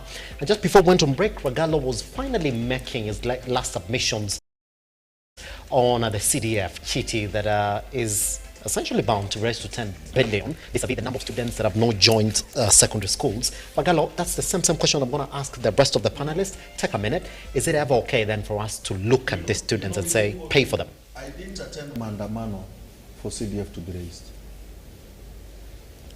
So that's an article report to me. I told you here it was a hogwash. Yes. And I was going to vote no should it ever come to a referendum. Remember I said that. No, sir. I never got tear gassed. Never ran my lungs off. Those 3 or 4 mandamanos because of raising CDF. No, that was not the main reason. So raising CDF is making MPs richer. And if that is the case, then me, I'm not part of it. No. I'm not part of it. I am part of a justifiable society. CDF should be scrapped. What development fund should be scrapped. This thing is not necessary. We should have a government that is serving the people. Why would you make funds? Then give me the funds then. They already have. Even add them. Then look for funds, give to senators. Then look for funds, give it to governors. Then again look for funds, give it to president, the wife of the president, the wife of the deputy president, the wife of the chief secretary. Just give funds. Then tukae tutengenezewe maisha. Because I believe the government has its structures. Don't go beyond the structures. The beyond the structure is now duplicating work. What is the function of CDF and what is the function of Ministry of Education? Yes. So CDF takes the function of Ministry of Education of construction of classes. My friend. So now the MP decides how to construct. And that's why we have very funny things happening in this country right now. There are even schools that have already been hived land, being done funny things in the name of CDF inajenga kitu. By the time you realize schools acreage will go. Do you remember you could not start a school without a certain land acreage? Right now you have a school kwa ghorofa juu. Yes. Chini ni parking. No extracurricular, no nothing. You're growing what? Very funny kids who they just know nothing. Well, I was giving you an example of where he came from. Extracurricular is a must, some of these schools. And that's why you'll find schools like Mango, Alliance, they still top in football, They beat you in classes. They top in everything. You wonder, when do they play to beat us? And you, the people who think are best in football, munagongwa education, everything. Why? Because management. So Kenya, we don't have management. If you want to know a country that is doing very well, very simple. Congo walishinda Egypt jana. Ngajuzi. What is that telling you? Congo is strong. Kenya, we are going to host Africa Cup of Nations right now in 2026, is it? Yeah, 2026, 2027. We are in 2020? We're in 2024. We are how many years to Africa Cup of Nations? Put it at 3. No, it's 2. 2. if you say if you go by the fact that it's in January. Give me the infrastructure. Yes. Where is the soccer stadium? Where is the team? The CS is on TikTok. Where is the team? Give me the infrastructure of creating a strong team for football. Where is the coach? I mean, where? And we are going to have an African Cup here. To host it here at 2 or 3 games anyway, because we have Uganda and Tanzania. We were ranked better than Uganda and Tanzania in football. Is it? Yes. Kenya could go, I went to Tanzania when we went and beat their best team there twice. We would carry Sekafa there. I think we drove all the way to Dar.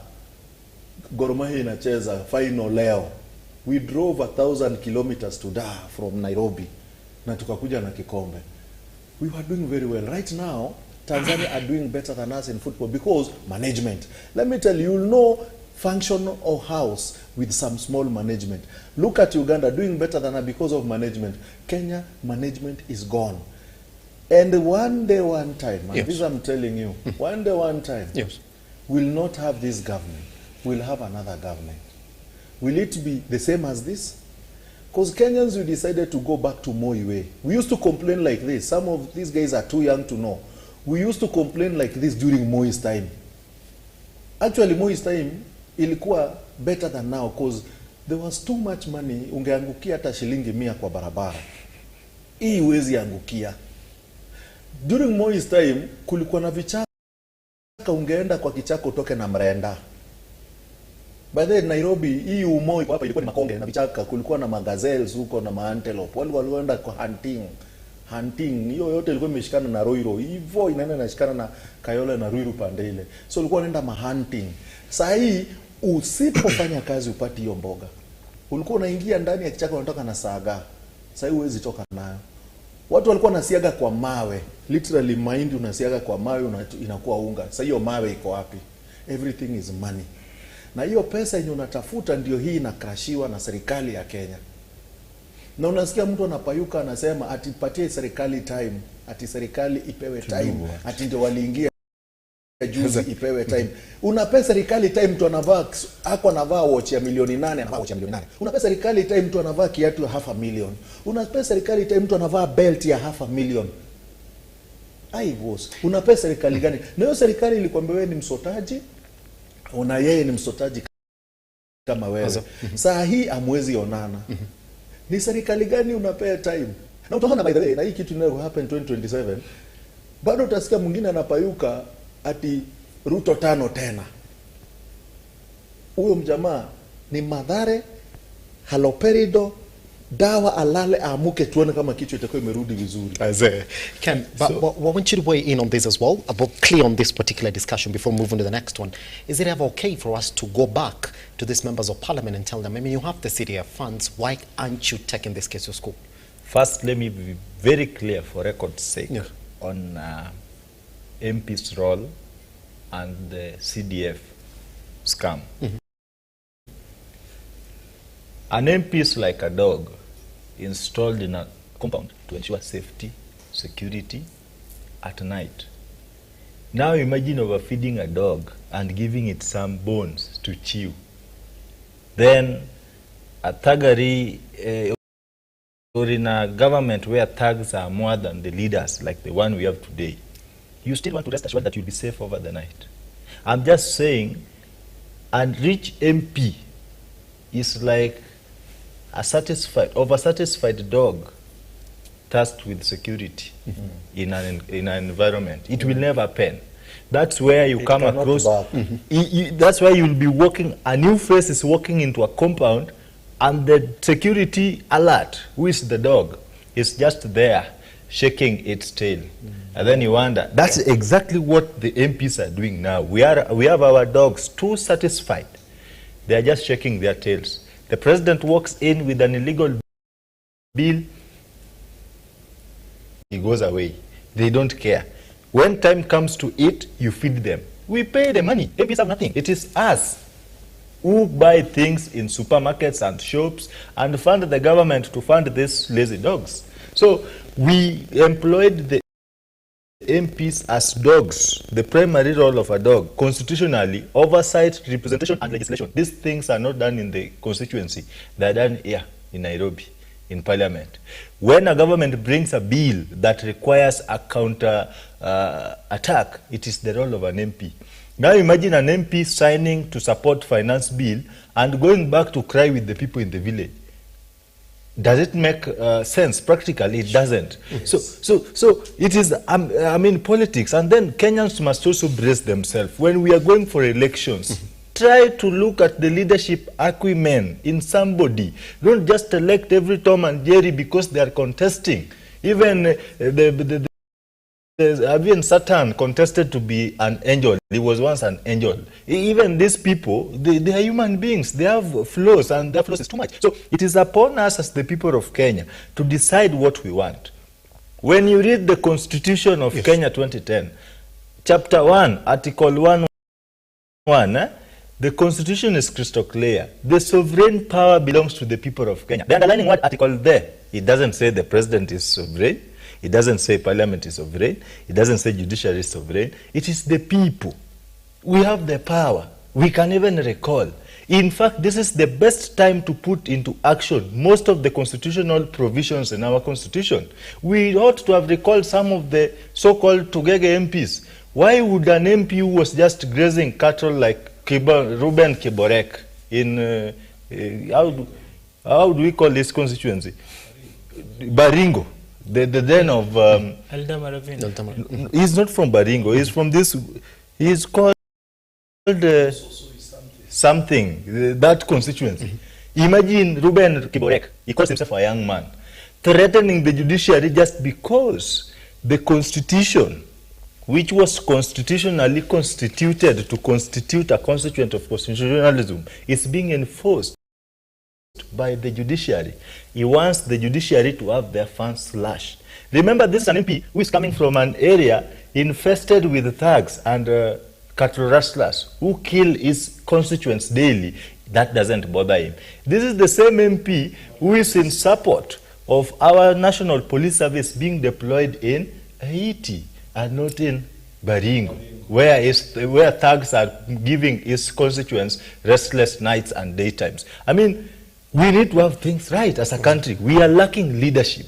And this starts and stops with the people of Kenya. If the sovereign power really belongs to the people must be in capital. I'm speaking in capital letters as I'm mentioning the Constitution and the people. Yes. My words should be underlined in red pen and in capital. I'm not speaking in small letters. So I'm very categorical. A rich MP is like an oversatisfied dog entrusted with the responsibility of ensuring security within an homestead. It will never happen. You'll be robbed left, right, and center. The MP must remain empty-pocketed to do his constitutional role, oversight, legislation, because an MP who is manning constituency development fund, he is more of, and that's why you find our, like for my case, I come from Kisumu East constituency. My MP started being in parliament when I was a class 3 pupil. Yes. The guy has spoken almost 3 times, if not more, 5 times in parliament since he was elected for 15 years. But go to the funeral, Shakil is very vocal. Tumeleta unga, tumeleta sukari. A very counterproductive politics. Siasa ya utapeli na umaskini. You want to give a dead person unga. For what? Provide affordable healthcare system, because you find some of these people died out of let's say, professional negligence. I have worked in a regional facility in an hospital, and if I had a time to speak, I would speak till tomorrow. We talk of affordable healthcare system. Do you know there are patients who die in hospitals not because doctors are not there, because they walk into an hospital, there is no one to give them the accurate destination where to seek their services. This is someone who is, not only emergency has reported in an ambulance. Some come and die in the queues. Do we even have the systems of sieving out the severity of these illnesses so that we save lives? The same MP will sit and watch such illegalities and inhumanities happening. Yes. Then I die tomorrow, then he comes with a sack of maize and a bull to slaughter to feed people. For your information, when you bring food to the people like Shakil does in my constituency, and we'll soon stop him, you don't feed my family, neither do you feed the people here. You are feeding people who are coming from elsewhere to come and mourn and bury the dead. Let the dead die. They've already died. Let them give them a decent send-off, but let us make policies to ensure that we save, we safeguard the lives of the living. Let us not prioritize the dead over the living. But an MP must not be allowed to manage constituency development funds. If we must do that, let us amend the constitution and add constituency development fund to be managed by MPs, and then let's ask ourselves, what is the role of the Ministry of Education? We should disband it so that we have constituency Ministry of Education. Mudira, is that what it is? Just take a minute if you can on this particular one. Well, that now it's okay for us to go to this constituencies where these kids are coming from and task these members of parliament to come in and take them to school if CDF is going to be operational in that sense. That's not their role. That's the role of the Ministry of Education. But when the Ministry of Education is saying, well, we don't have money for it, and you can see exactly what it is, PS is saying, well, 1 million kids might not actually get fully supported. That means that they don't have this money. Now that is what is going on with your currently as it is, why can't they step in then? Under law, education is just one of the things for which CDF can be spent. There are quotas. That's it. And given the needs right now, that which should go to support those kids by far exceeds what the quota allows for. So that will not work at the moment. What we need for the government to do is to reallocate funds. They can create a supplementary budget if they like, just to ensure that whoever is not in school right now gets the opportunity to do so. And just to give a background, CDF was popular because during the Moi era, money sort of was situated in State House, so the president would give as he pleased. When the NAC government came to office, they figured out a way to get money to trickle down, and that's when CDF was backed. And initially, the impact was great, but then over time, corruption has of course caught up with it, and it's not as effective as it was envisioned to be. He mentioned about some constituencies giving bursaries of as low an amount as 2,000. Those who are lucky get 5,000. Now, for someone that's supposed to report to a school like Cardinal Otunga, maybe just to report, they require about 30,000. So even if they were given CDF, if they were number one on the list and they got the 5,000, they will still not have enough to be admitted to that school. So what we need is for the government to make education free for real. We are beyond being where we want it to just be affordable. High school education is basic education.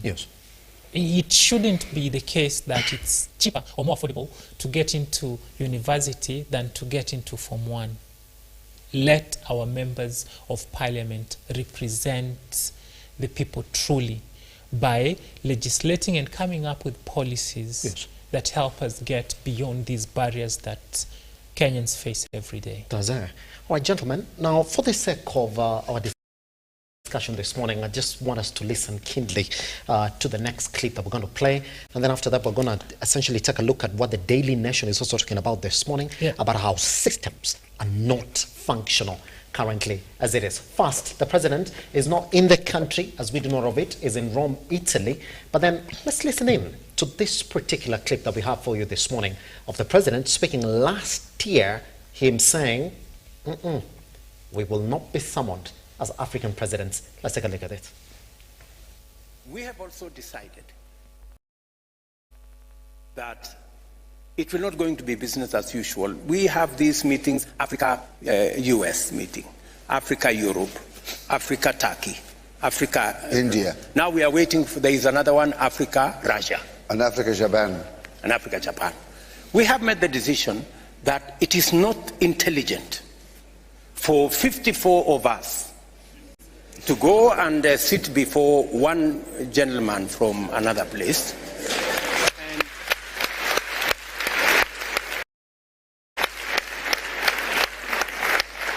I mean, and sometimes we are mistreated. Yeah. You know, we are loaded into buses like school kids. You know, and it's not right. Well, you are summoned. You know, it's not right.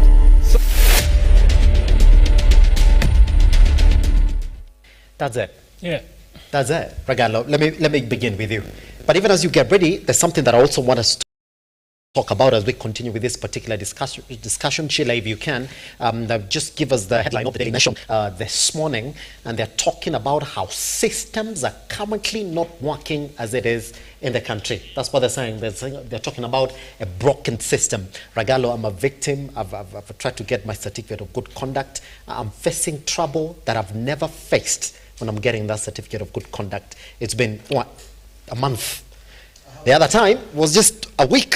I don't know what's going on. Yes. Applied for the passport in October. Yeah. He's still waiting. That's how it is. Let's begin with the first one. He's still waiting. Your president said, we will never be summoned again, ever. This thing about Africa, Japan, Africa, China, it's got to stop. You know, yes, his speech was the most marvelous. Got a standing ovation. And I have international friends who, one of them challenged me and said, hey, you guys have a brilliant president, one of the best, and you guys must be doing very well. I laughed up and said, it's like the mzee who goes out saying, me, bibi yangu jileta jina ampiga ngumi. Kumbe is the other way around. When he goes to the house, he endi anafinyo. And I have an issue with the communication, the part of the president, and the real action. When he is in Kenya, he stopped wearing suits. He becomes a revolutionary. He wears a kaunda. We've seen people who've worn kaunda, who they are. We saw Mobutu wore kaunda. We've seen Lee Kuan Yew. We've seen the former president of the ex-president, the late president for President Pyongyang, the late Pyongyang. We've seen Fidel Castro. Before you even come to Africa, then when you came to Africa, they know Kaunda, and we know them because that nguo was synonymous with something. Fidel Castro, you could see his nguo was synonymous with something. It was more of a revolutionary. But that Kaunda will never leave Kenya to international stage. Yes. When you go to international stage, you become an English person. You chapa a tie and a suit. The what we communicate in Kenya is different with what communicates outside. We do not take loans. But when you go outside, you sign loans. We will not be summoned. We will send a EU representative to represent us all because our problem is always the same. Actually, we don't have a problem in Africa. They have a problem we don't have. It's them who have a problem. Because the presidents in Africa are called. Then they are called and some dangling is done to the president, not to the country. that if you sign this and this, we'll come do this business, this kickback is yours. And if you work well, you will definitely never lose. We have Cameroonian president, Paul Biya.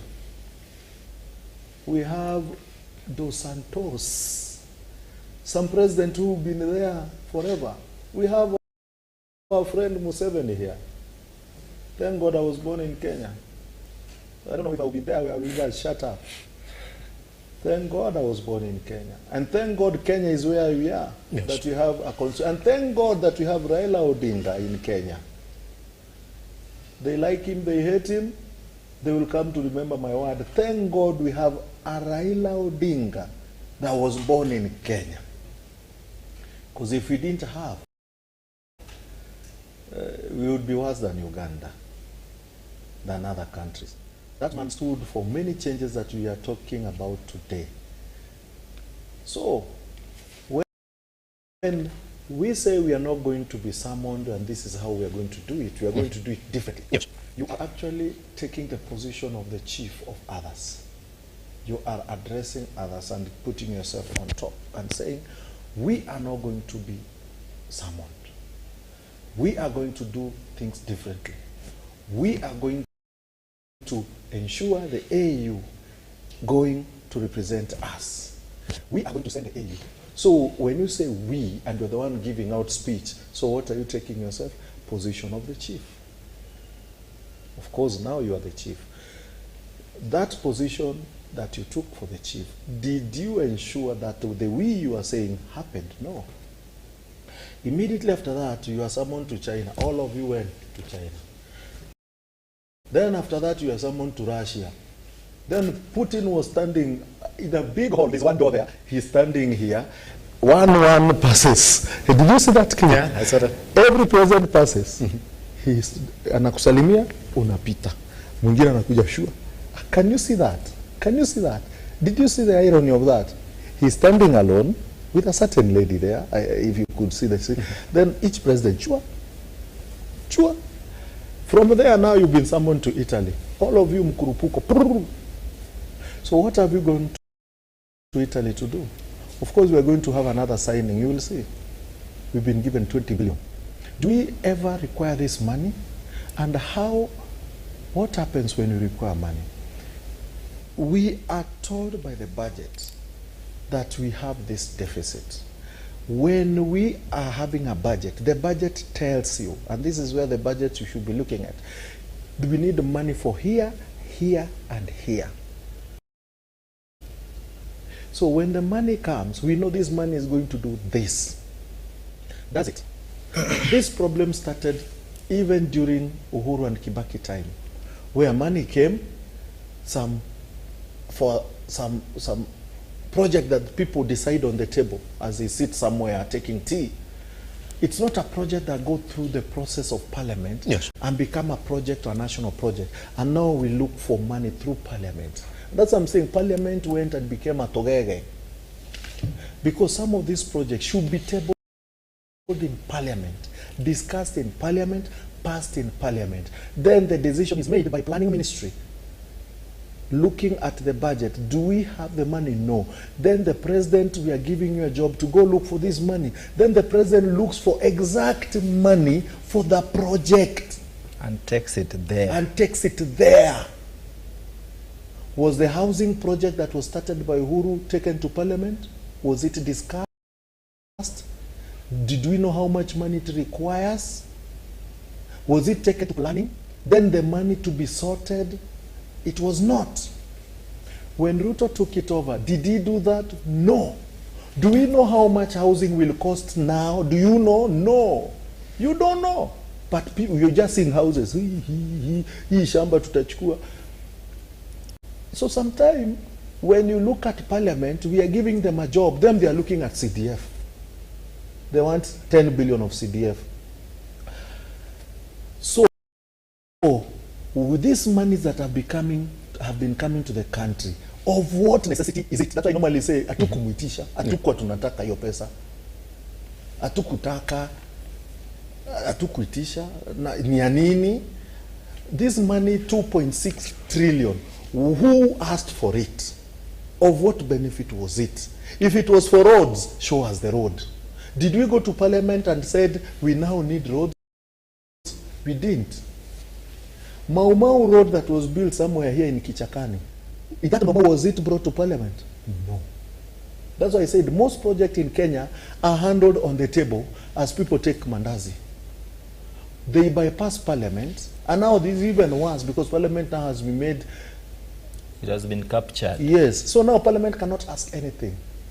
So now parliament should have known KICC and the compound and the infrastructure that is in, what is the total cost of KICC? This is the total cost tabled in parliament. So who is buying it? And of what benefit will it be to Kenyans? But right now you're being told it is being floated for buying. Money goes to who? How will you follow it? Same buyers are the same sellers. Same buyers. Yes. So bro, we are in trouble here. And Kenya needs a liberation. So if you wear a counter suit, does not mean you are a liberator. If you keep Mandevu like Fidel Castro, you're not a liberator. No. Liberation does not look at a person. It is from the inside. So are we going to do well? No. Primary school kids are not going to go to school, and this is the start of many years of dropouts.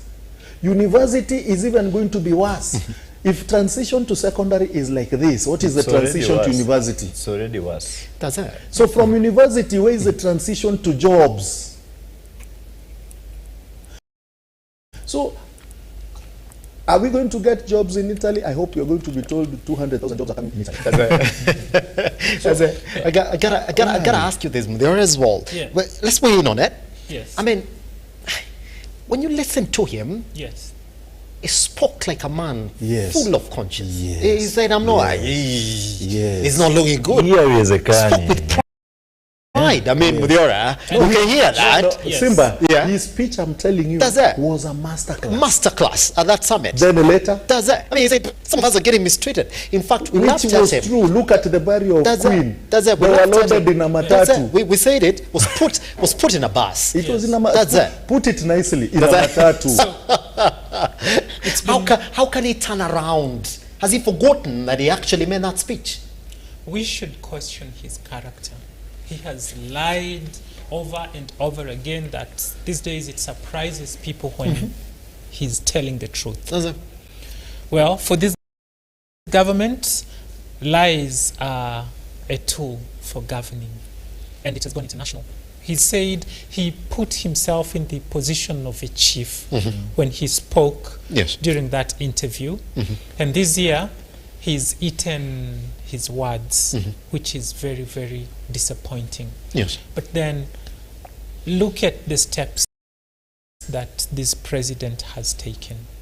Number one, he led his troops in parliament to pass the social health insurance fund that the courts have stopped. Yes. The housing levy has been stopped. You look at every step that he's tried to make, and it's not well thought out. He sort of does things out of convenience, which is why every word that comes out of his mouth should be taken with a lot of caution, because tomorrow he may not stand with the same. He's a letdown. He's a disappointment. Because the truth is, Africa is supposed, you remember there was this narrative about Africa rising?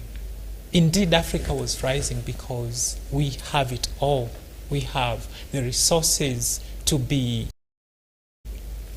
the basket where the world takes whatever the world needs. But then our leaders keep selling us out. He was given a deal, and I'm sure we are going to get to know about it. And he took it at the cost of Kenyans, at the cost of Africa's pride, because indeed we can let the African Union represent us in those meetings. He should have led by example, by staying here But our president, as we know, he's one who, when he sees a plane, it just clicks that he needs to get in. So yes. One second. Yes. Something that came to my mind, and brother, sorry. Do you know they are not supposed to go to Europe or Americas or China's or whatever? Those people are supposed to come here. Because this is where the raw material is, and this is where the market is. You go to the market to buy mboga. Mboga does not go kukubembeleza uinunue. That's what is happening. Does that? Yeah. So when we have gold, who needs gold? How much gold do you use? Yes. They need gold. They should come here so that we get a better deal. At our home, you now negotiate. Where bro, China walikuwa wamenipatia $10. Wewe utatoa ngapi? Si tutalipa 20. Na ukitoka tu hivi England inaingia. Walikupea 20, si tutakupata 25. So you get a better deal. But when you go there, you don't have a negotiating power in someone else's house. Could you clear? Yes. Now, you mentioned that there's a headline in the newspapers about a broken system. And I want to single out the passport issue. We'll come to the good conduct. Yes. Now, this is a government that prided itself in digitizing services. Now, for passports, you actually first apply online and then they call you to go do an appointment. Yes. The president has been going out there in the guise that he's going to look for employment opportunities for Kenyans.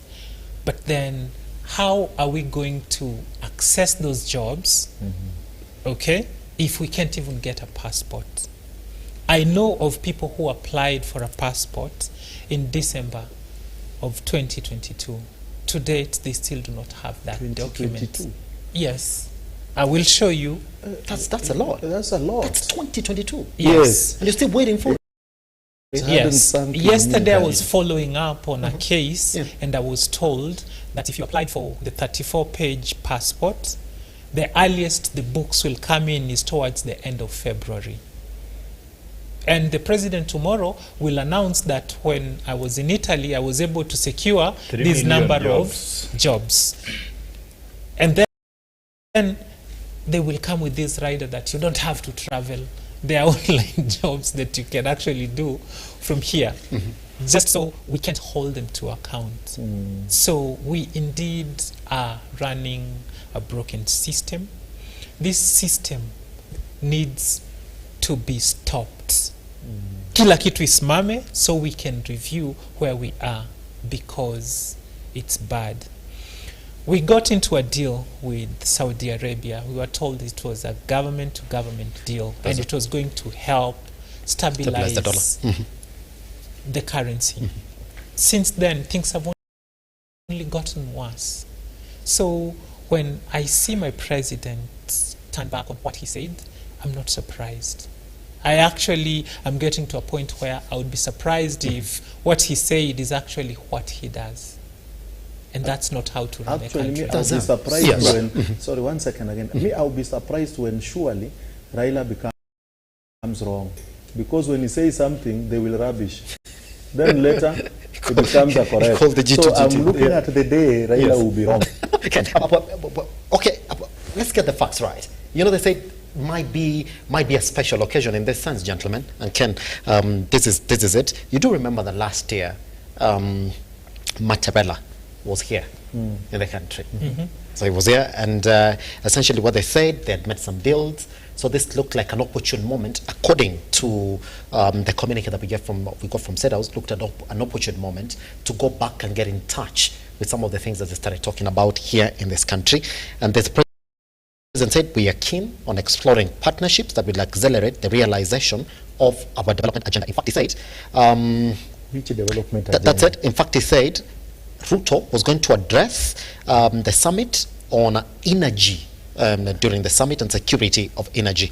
That's exactly what Mohammed stated in that particular press conference. Power. Yes.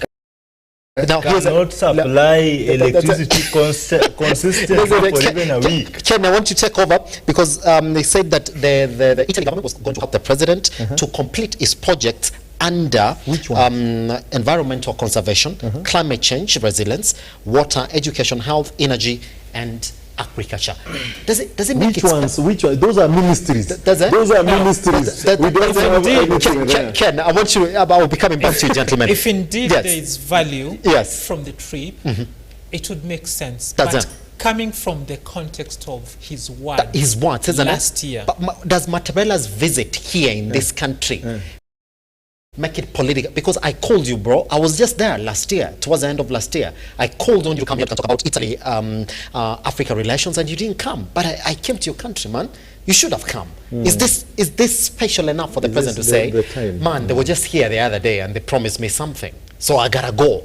The president is running our economy on a beggar mentality.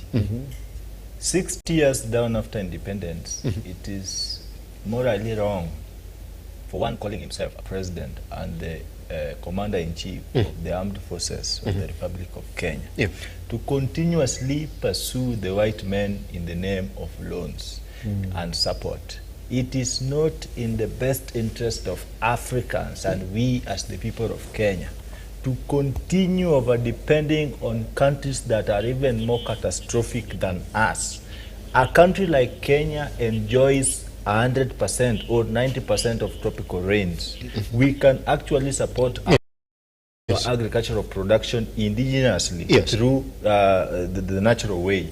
It is very sad that the president can still walk around to go beg for loans to come and afford food at home. No economy has been built on taxation and overborrowing. In fact, that is overburdening the people with excessive loan repayments. The president has borrowed almost 40% of what President Uhuru Kenyatta, together with him as the deputy president emeritus, borrowed in 10 good years. The president has over-traveled. What was the essence of all these travelings? Can we just be mathematical enough and calculate the amount of money President William Ruto spends and splashes out the moment he picks a group of politicians with him to travel across the country, across the globe? You mean you go travel, you sign a loan, and I've been very particular. I do observe whenever the president leaves the country, I've been very categorical on who he meets. In his several meetings, the IMF director must feature somewhere. Even yesterday, he met the IMF director. And I've always said, and I will still repeat, IMF and World Bank are Western financial schemes that were fundamentally installed to ensure that African economies stagnate, if not deteriorate to the worst. These people do not care about quality education. These people are not after affordable health care. These people are not interested in our security. And that's why whatever it is that we are undergoing as a country is a concept that was hatched in IMF mindset. The president is just a tool that is being driven, remote controlled to implement what the IMF wants. When I say this, I refer to structural adjustments that have been made since William Ruto took over office. Remember the university funding module? Those are IMF instructed. Yes. Remember the loan, even the sale or auction of KICC. It was, let me call it auction. They tell you, you owe me a loan, right? Yes. You default, you go the worst way, right? Yes. So what do? You have that property, that black Mamba bicycle is yours. Yes, sir. Can you sell it? Put it on auction. Then we have our MPs, just as Ragalo said, si atukuoni, who's atu? They come. It is not the president who wanted to sell KICC. Even him, when I say this and he sits down there to listen, he knows what I'm saying. It is IMF who wanted this. I had said in one of my press conferences that we wished we had a president who was wise enough to create or determine the border between collaboration and submission. A president who would know that the sovereign power of the people of Kenya is paramount. The president must respect the people of Kenya and the sovereignty that is attached to them. Yes. It is not his prerogatory to respect international resolutions. When I speak this, I may border the deployment of Kenya service to Haiti, the UN resolutions. Those resolutions are not superior than the people and the rule of law within the country. Yes. So the president has been speaking as a Pan-Africanist, but then with his masterclass speech, his actions are kindergarten. And let me say, a rural village setup kindergarten is not equivalent to a city kindergarten. Those kids are not the same. So the president's action is just a disgrace to the people of Kenya, especially those right-thinking people who thought he was a good leader. The president may have duped Kenyans in campaigns because drawing to his historical political growth, yes, the president is one of the most matured politicians of all the presidents we've had in Kenya. President William RUTO first served as an MP, Eldoret North, until 2013. He then succeeded to become a minister. The president oscillated in the ministry and went all the way after the promulgation of the 2010 constitution to become the first deputy president for 10 good years. He is the first person to transition straight from the deputy president to a presidential seat based on election, not all those occurrences that whatever that may like what happened in Tanzania. So the president mastered the art of politics. Where we draw the line is the mastery of governance and leadership. Even Mobutu Sese Seko was a Kaunda Pan-Africanist. Yes. But the same way Mobutu and IMF dalliance collapsed the Congolese economy, I can tell you today, if the uncontrolled alliance between President William Ruto and the IMF director and World Bank continues, very soon, I'm not praying for the collapse of my country. That is beyond patriotism. But again, truth do not allow me to keep praising my country and speaking patriotism in the face of injustices. The same way the dalliance of President Mobutu Sese Seko of Congo and IMF led to the collapse of the Congolese economy is the same way in the unlikely occurrence, the dalliance between President William Ruto and the IMF directors will collapse the economy of East Africa. IMF is calling the shots. Today, IMF, I may say, may be having a special room in our renovated State House. Maybe, who knows? Maybe IMF wants to come and occupy some part of the State House, and that's why the renovations are left, right, and center. You are renovating houses, splashing millions of shillings, while this money can really serve. This is a century building. Maybe, you know, this government inherited a dilapidated economy. Maybe the century building may collapse on our super president. It has to be renovated. But before we can think and do every other thing, let us put the people of Kenya, in whose name sovereignty comes in our constitution first. Imagine we want to deploy our police to go and save. You know, the deployment of the Kenyan police in Haiti, historically, Kenya is going to be used as a black mask of the American imperialism in Haiti. In my village, where I come from, Chiga, we just buried 2 young men. I didn't know even one. He was called Shamim. I knew him as a young man. This young man was hit by a blunt object by men riding motorbike over at night, and before it could be known, he was gone. He was just buried. He was a Muslim, buried the following day. This is just a Form 4 student who has just cleared this KCSE. Why didn't we deploy the police if we must militarize this state, as it is happening in Nairobi, to go and man security in those villages? In our country, no citizen is allowed to own a gun illegally to protect themselves. It is the prerogative of the government and the Ministry of Interior to provide that security. We still have a lot of people being clobbered. Another girl, just my neighbor, she was just tough. She wrestled these guys because of a phone. So lives are still being lost because of Android phones. If the president was serious enough in his pronouncements, just as he promised that Android phones were going to be made in Kenya, But I don't know, in 2 months' time, and would be sold at 5,000, we would not have lost those two young men. So we must prioritize the people. Anything that do not bother the people, the Constitution is also crystal clear. Any piece of legislation that is in contravention with this Constitution is null and void to the extent of its inconsistency. Those are not my words. Regalo, 15 seconds, please. We step out. Yeah, we gotta be out. 15 seconds.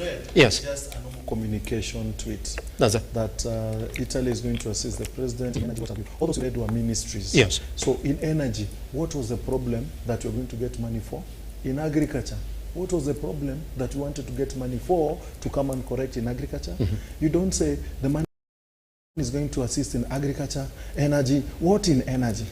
And we know very well, we keep having blackouts nowadays. We are worse than South Africa.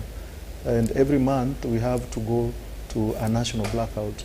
So what is it being made in those? And this is what I'm asking the government. Kindly give a job to your Minister for Trade to do, and the Minister of Information and Technology to give us information of what the government is running and what is running. The question I would ask clearly is, government spokesman under the Ministry of Information, does he get information that is right to give us? Or do we need to get another information from State House to another State House communication? So who is giving information here? Implication of roles. We have 3 people doing the same job. One is reporting. 10 seconds, please. Let's step out. Sheila, you can start running your bed as we step out of the studio now. Yes. We're running a broken government. We don't have to. Our parliament is captured. Yes. We are entering a stage where we can recall our members of parliament. Those in opposition can actually make it easy for Kenyans. Yes. They should consider resigning, so we do not have a parliament and occasion a situation where we will shut down this government, go back to the polls. Because today, if you ask people out there who elected this government, everyone is saying they did not. So we finish. Exactly are they representing? That's it. We finish. Let me tell the president. We're gonna kick out. We're gonna get kicked out. Part of this illegalities that he performs, the rule of law still remains supreme. Let's end it there. Then guess what? I'll call them back again. I mean, it's just starting. There's so many issues that we're going to talk about as well. The public participation by there on the housing bill is ongoing as it currently is, as we wait for that particular date when the government is also going to appeal it. We shall call them back again and talk about it once we get back. Gentlemen, thank you very much for coming by. You've been quite invaluable this morning. Online at Lookuptv, across all your social media platforms.